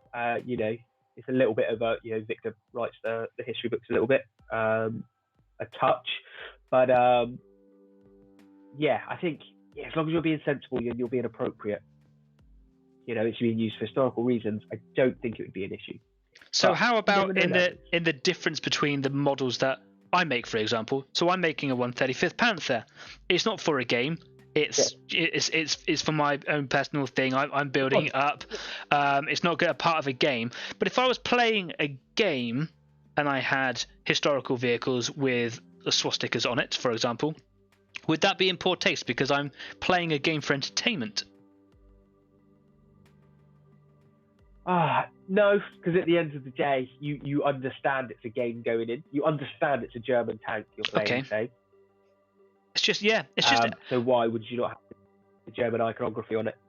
Just a really interesting topic that I wanted to bring up. It's because I was affected on a very small scale, obviously, compared to its actual use. But when I was with that reenactment group, it suddenly occurred to me, I'm like, I'm actually wearing it on my chest, and I was like, I was utterly ashamed of myself, and I thought it was very, very silly at the same time. But that thought was in there for a reason. And I think some of that difference comes down to you were wearing it, if that makes sense. That then suddenly becomes very personal, that you're displaying that on your person.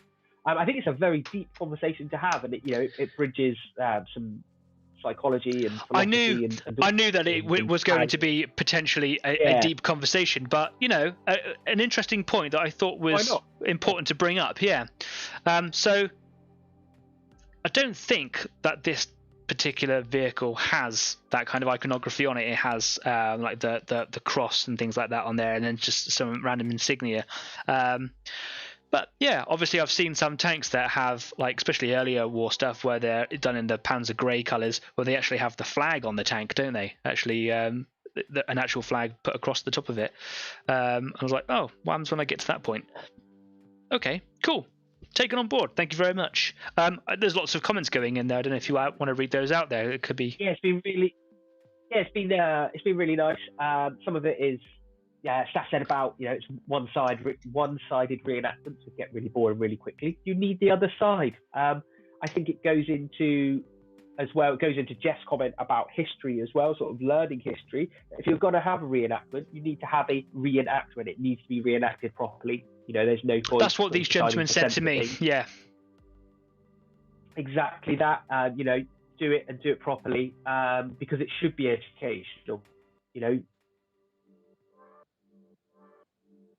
Are we losing Kyle? We are, aren't we? Yeah, a little bit.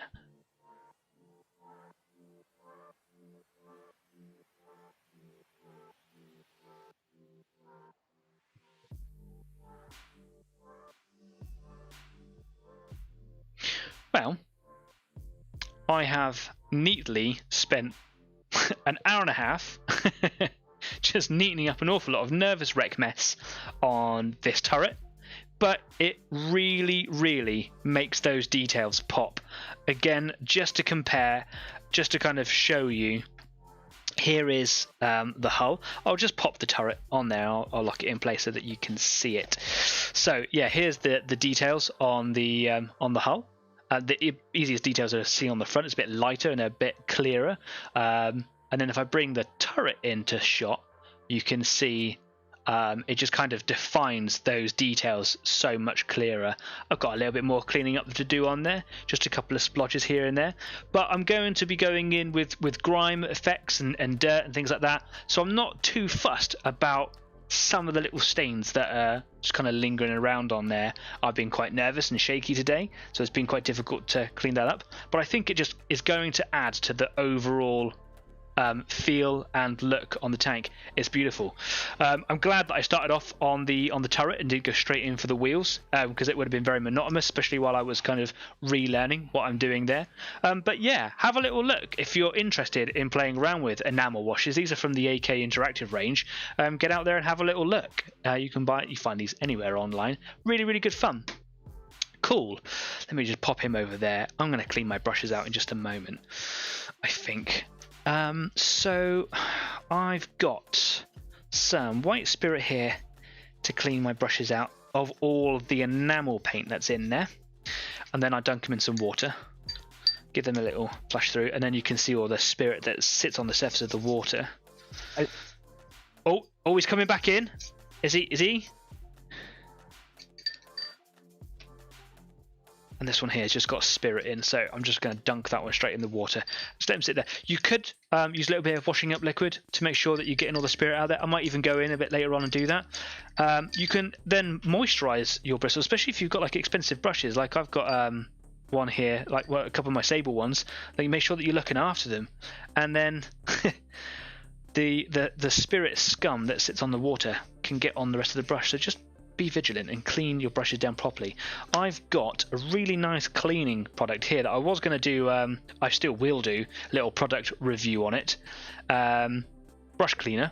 You can get all sorts of different cleaners. I just picked this one up just to kind of have a play around with it. It was much cheaper than some of the ones like the soaps that you can get in tins. I reckon you'll probably go through this one quicker, but it does a really good job, and I'm just going to show you on one of my brushes here. I'm going to show you on my regiment brush just how I use it. It's really, really cool. Carl, are you with us, mate? Yes. Oh, he's there. He's there. Can you hear me? Yeah. You're just cutting out occasionally, mate. Just cutting out occasionally. Yeah, just go for a wander. I was like, oh no, I'm going to cut out before the end of the show. I'm not going to get back in time. I will make sure that you're there to say goodbye. It's absolutely fine. So Green Stuff World brush cleaner. I just put a little dollop of it on my mat there, and then just nice and gently, just not scrubbing backwards and forwards against the bristles, just in circular motions or side to side, making sure I'm getting a good lather up there. And I do this after any vigorous painting session, even if it looks like your brush is really, really clean, and really lather it up, because what you're trying to do is just work it in towards the ferrule, which is the metal cap here, where any paint can sit. And the other day I was painting my grey tyres, and I thought the brush was clean, give it a go with this, and yeah, loads of grey paint came out, and I think probably saved my brush. It's really, really good stuff to use, and it works with oil paints, anything that's not acrylics. It works with acrylic stuff, and I can see already that there's a little brown scum coming out of this because I've obviously been using that wash. So just lather it up, and then you can get a little bit of water and you can work that in there too. Now obviously my water does have a little bit of spirit in there because I've been washing my brushes off in there, so bear that in mind. I'm going to give these a rinse out separately and then wash my water thing out properly, and then I'll probably moisturize them all. I've also got repair gel as well, which is a really good product that you can use in tandem with this product. So yeah, look after your brushes, and just be aware that if you leave spirit in your brush, you can ruin it very easily, and some of the sable brushes are very expensive. However, if you do ruin your brush with spirits and it goes all stiff and hard, it can be rectified. So don't despair. Let me know and I will help you out. Basically, you just wash it out with hot water and washing up liquid, and then you put moisturizer into it. Just any kind of moisturizer, anything that you would use on your skin will work wonders on brushes. I've actually saved brushes that have just gone like completely rock hard like a stick. So yeah, just make sure that you clean your brushes out properly if you're using oil-based, spirit-based, or anything like that kind of paints. And as long as you keep this active on your painting mat, it's really quite easy to clean up. It does say that you should agitate it on a piece of tissue paper, but what I find is that you just end up agitating right through the tissue paper and it frays up and it gets destroyed. So just be aware, I like to do it on the mat here because there's a textured surface to it, and that's just enough. Anything more abrasive than that, and then of course you're going to be applying damage into the bristles of your paintbrush. Cool. And then I've got one more brush that I'm going to do. And I'm just going to put a blob in now. Just checking over to see if Kyle's still there. He's gone very quiet, but I know he's watching. Yeah, he's there. He's there. Yeah. Okay, cool. My last brush here. Yes. This is a flat, one of the flat edge base brushes from Citadel. Again, just literally working it up in there. And what it's doing on the inside of your bristles is where paint will gather and dry, and then that will just, like the airbrush, just gather more and more paint as you go, and it just kind of gets worse, and that's what then separates bristles apart. If you've got a synthetic brush, it's ruined, because synthetic bristles don't retain their original shape very well, so any kind of damage that you do by not cleaning it out properly, you're going to get a frayed brush, which is why this repair gel can work really well with them. Synthetic brushes are going to deteriorate over time. It's just one of those things that's going to happen. Your sable brushes should hold their shape, so it's really important to make sure that you look after them. You can have a sable brush that'll last you 20 years if you clean it out properly. Also, especially in round brushes, or rather than flat brushes like this one, but like this one for example, in the center, often there is a coarse synthetic fiber in the center. There is a name for it, and it evades me at the moment. But basically, it is the fiber that all the bristles are kind of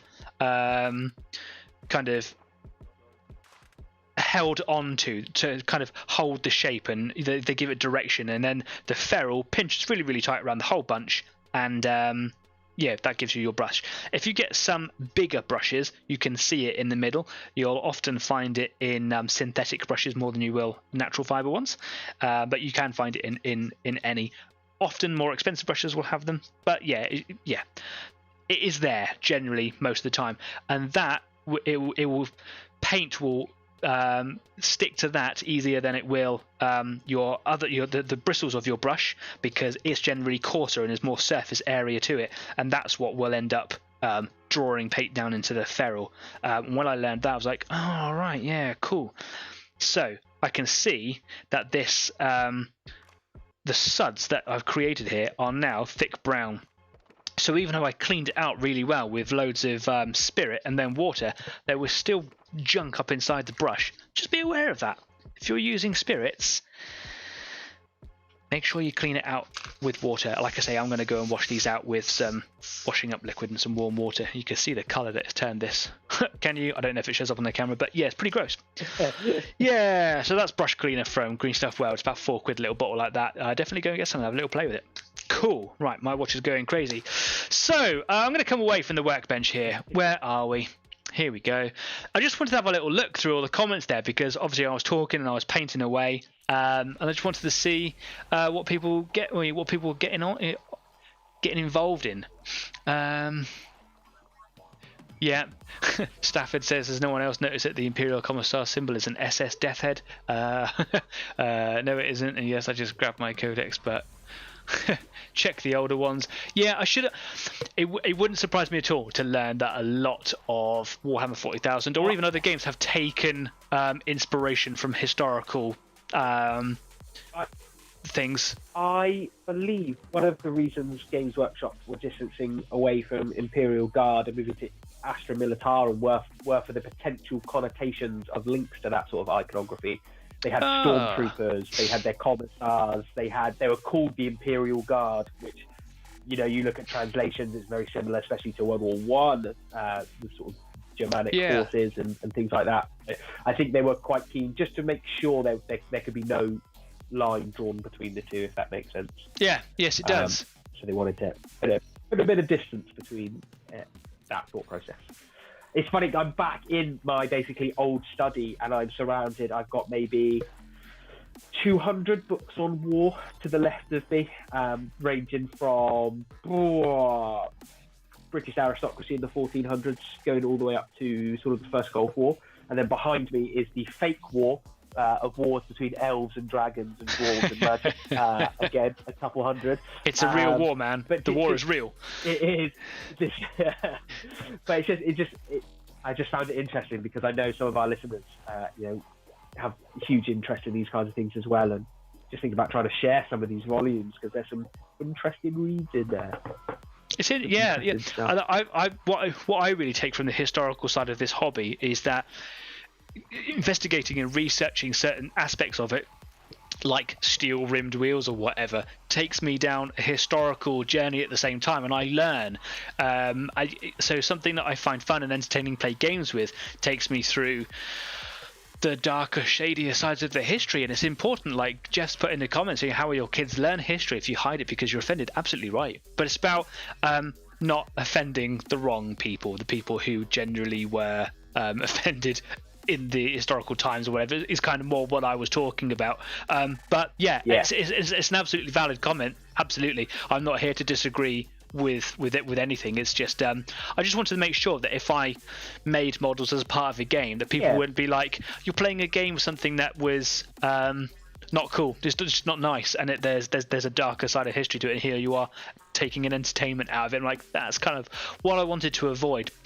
An interesting discussion, and like you're saying, it'd be kind of fun or interesting to kind of share the discussions that and the knowledge that's in all your books there. Perhaps in the future that's somewhere where we can go with this channel and have a separate evening that's once in a blue moon or whatever, and we can sit there and just open up a debate and talk about a particular subject.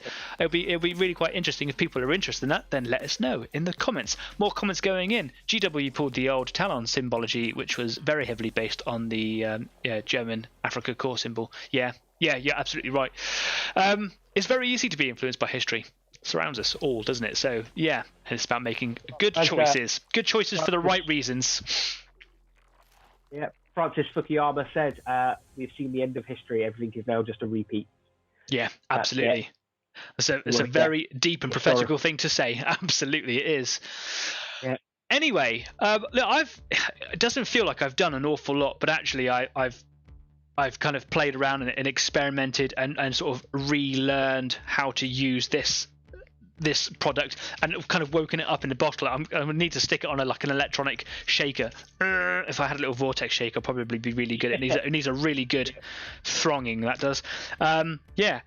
let us know if you're interested in getting some of these things and you play around with them yourself, Kyle, or anybody else who's watching. Let us know how you get on. It feels like I haven't done a lot, but actually, I think I've actually done quite a bit. Didn't touch the Trygon as much as I wanted to, but that's just a little bit of dry brushing now. How did you get on? Did you do much, or were you just kind of taking away from the... I ended up doing very little, Danny. I just got back into being on the show. We've missed you, man. As well, how good your on-air sign is looking. The on-air and the Easy 8 Painting Club behind you, the sign, that's looking awesome. There is now we're on the bigger screens. There is a slight filter over my screen, which is just there to enhance some colours, brings out my tan a little bit, separates my white t-shirt from my skin, and it does enhance the lights there. A couple of weeks ago, the Easy 8 Painting Club sign was flickering on and off. The lights are kind of dying away in there. And yeah, the on-air symbol looks really, really cool. It was a gift from my sister for Christmas. It's just a little USB plug-in thing, but it's just a bit jazzy in it. It's just kind of fun. I like it. What would be cool is I was thinking about maybe for groups that for companies that we help out. Like last couple of weeks I was talking about GeForce models, and we've got Just Play, for example, is to have people's company logos and stuff in the background up here. You don't really see it very much, but for the time that you do see it, it's there. So if you're interested in something like that, again, get in contact with us, drop us a line or in the comments or whatever. That would be kind of fun. And maybe like people's arts or bits of artwork, like Peter, for example, with his pictures. I'm not saying that, hey, you should donate your stuff for free. That's not what I'm saying at all. Like, I would obviously acquire them for a cost or whatever, but if people wanted to display stuff in the background, then that's something that I am open to discussions about. Yeah, just to kind of bring a little bit of the stuff that we do into the studio. It'd be kind of fun. This also isn't a studio, it is a room in a house that is shared by many people, so I have to consider that too. But cool, yeah. I want to get a flag with Easy 8 written on it and drawn on the symbol, but it'll be covered by my big head. Cool. But yeah, it'd be cool. I'm also going to be looking into getting some t-shirts done so that we can go to conventions with Easy 8 on them and stuff. That would be awesome. And I know, Kyle, from the moment we started this journey, you're like, gotta get a t-shirt. I'm working on it, dude. I'm working on it. Love a t-shirt. Got a job interview tomorrow. Got to focus on that. So yeah, that's what I'm looking at. I'm getting some more comments coming through. Yeah, brilliant. That's more Kyle telling me stuff. It's all a bit delayed. I think we've got a bit of lag on the system today. Anyway, that's it for me today. It's been great having you back on the show, Kyle. I hope you're feeling better, and I hope that the week improves for you. Thanks, man. It's been great being back. Hopefully you can all hear me just to say goodbye. It's been, absolutely love being back and chatting to everyone. So take it easy, stay safe. We'll see you next week. Absolutely. Again, just as a reminder to anybody who hasn't already, or if you're new here, don't forget to follow us on Facebook, on YouTube, obviously, and on Instagram. Like and follow what we do, and do please consider, if you like what we do, subscribing to the YouTube channel. That is everything from me and everything from you. My name is Danny. And I was Kyle. Oh, the lag is brilliant. There we go. And we'll see you same time next week with luck. Take care. See you soon. Bye-bye. There we go, man. Got a job interview tomorrow. See how it goes, right? Yeah. No one commented that I was live. Well, come in live.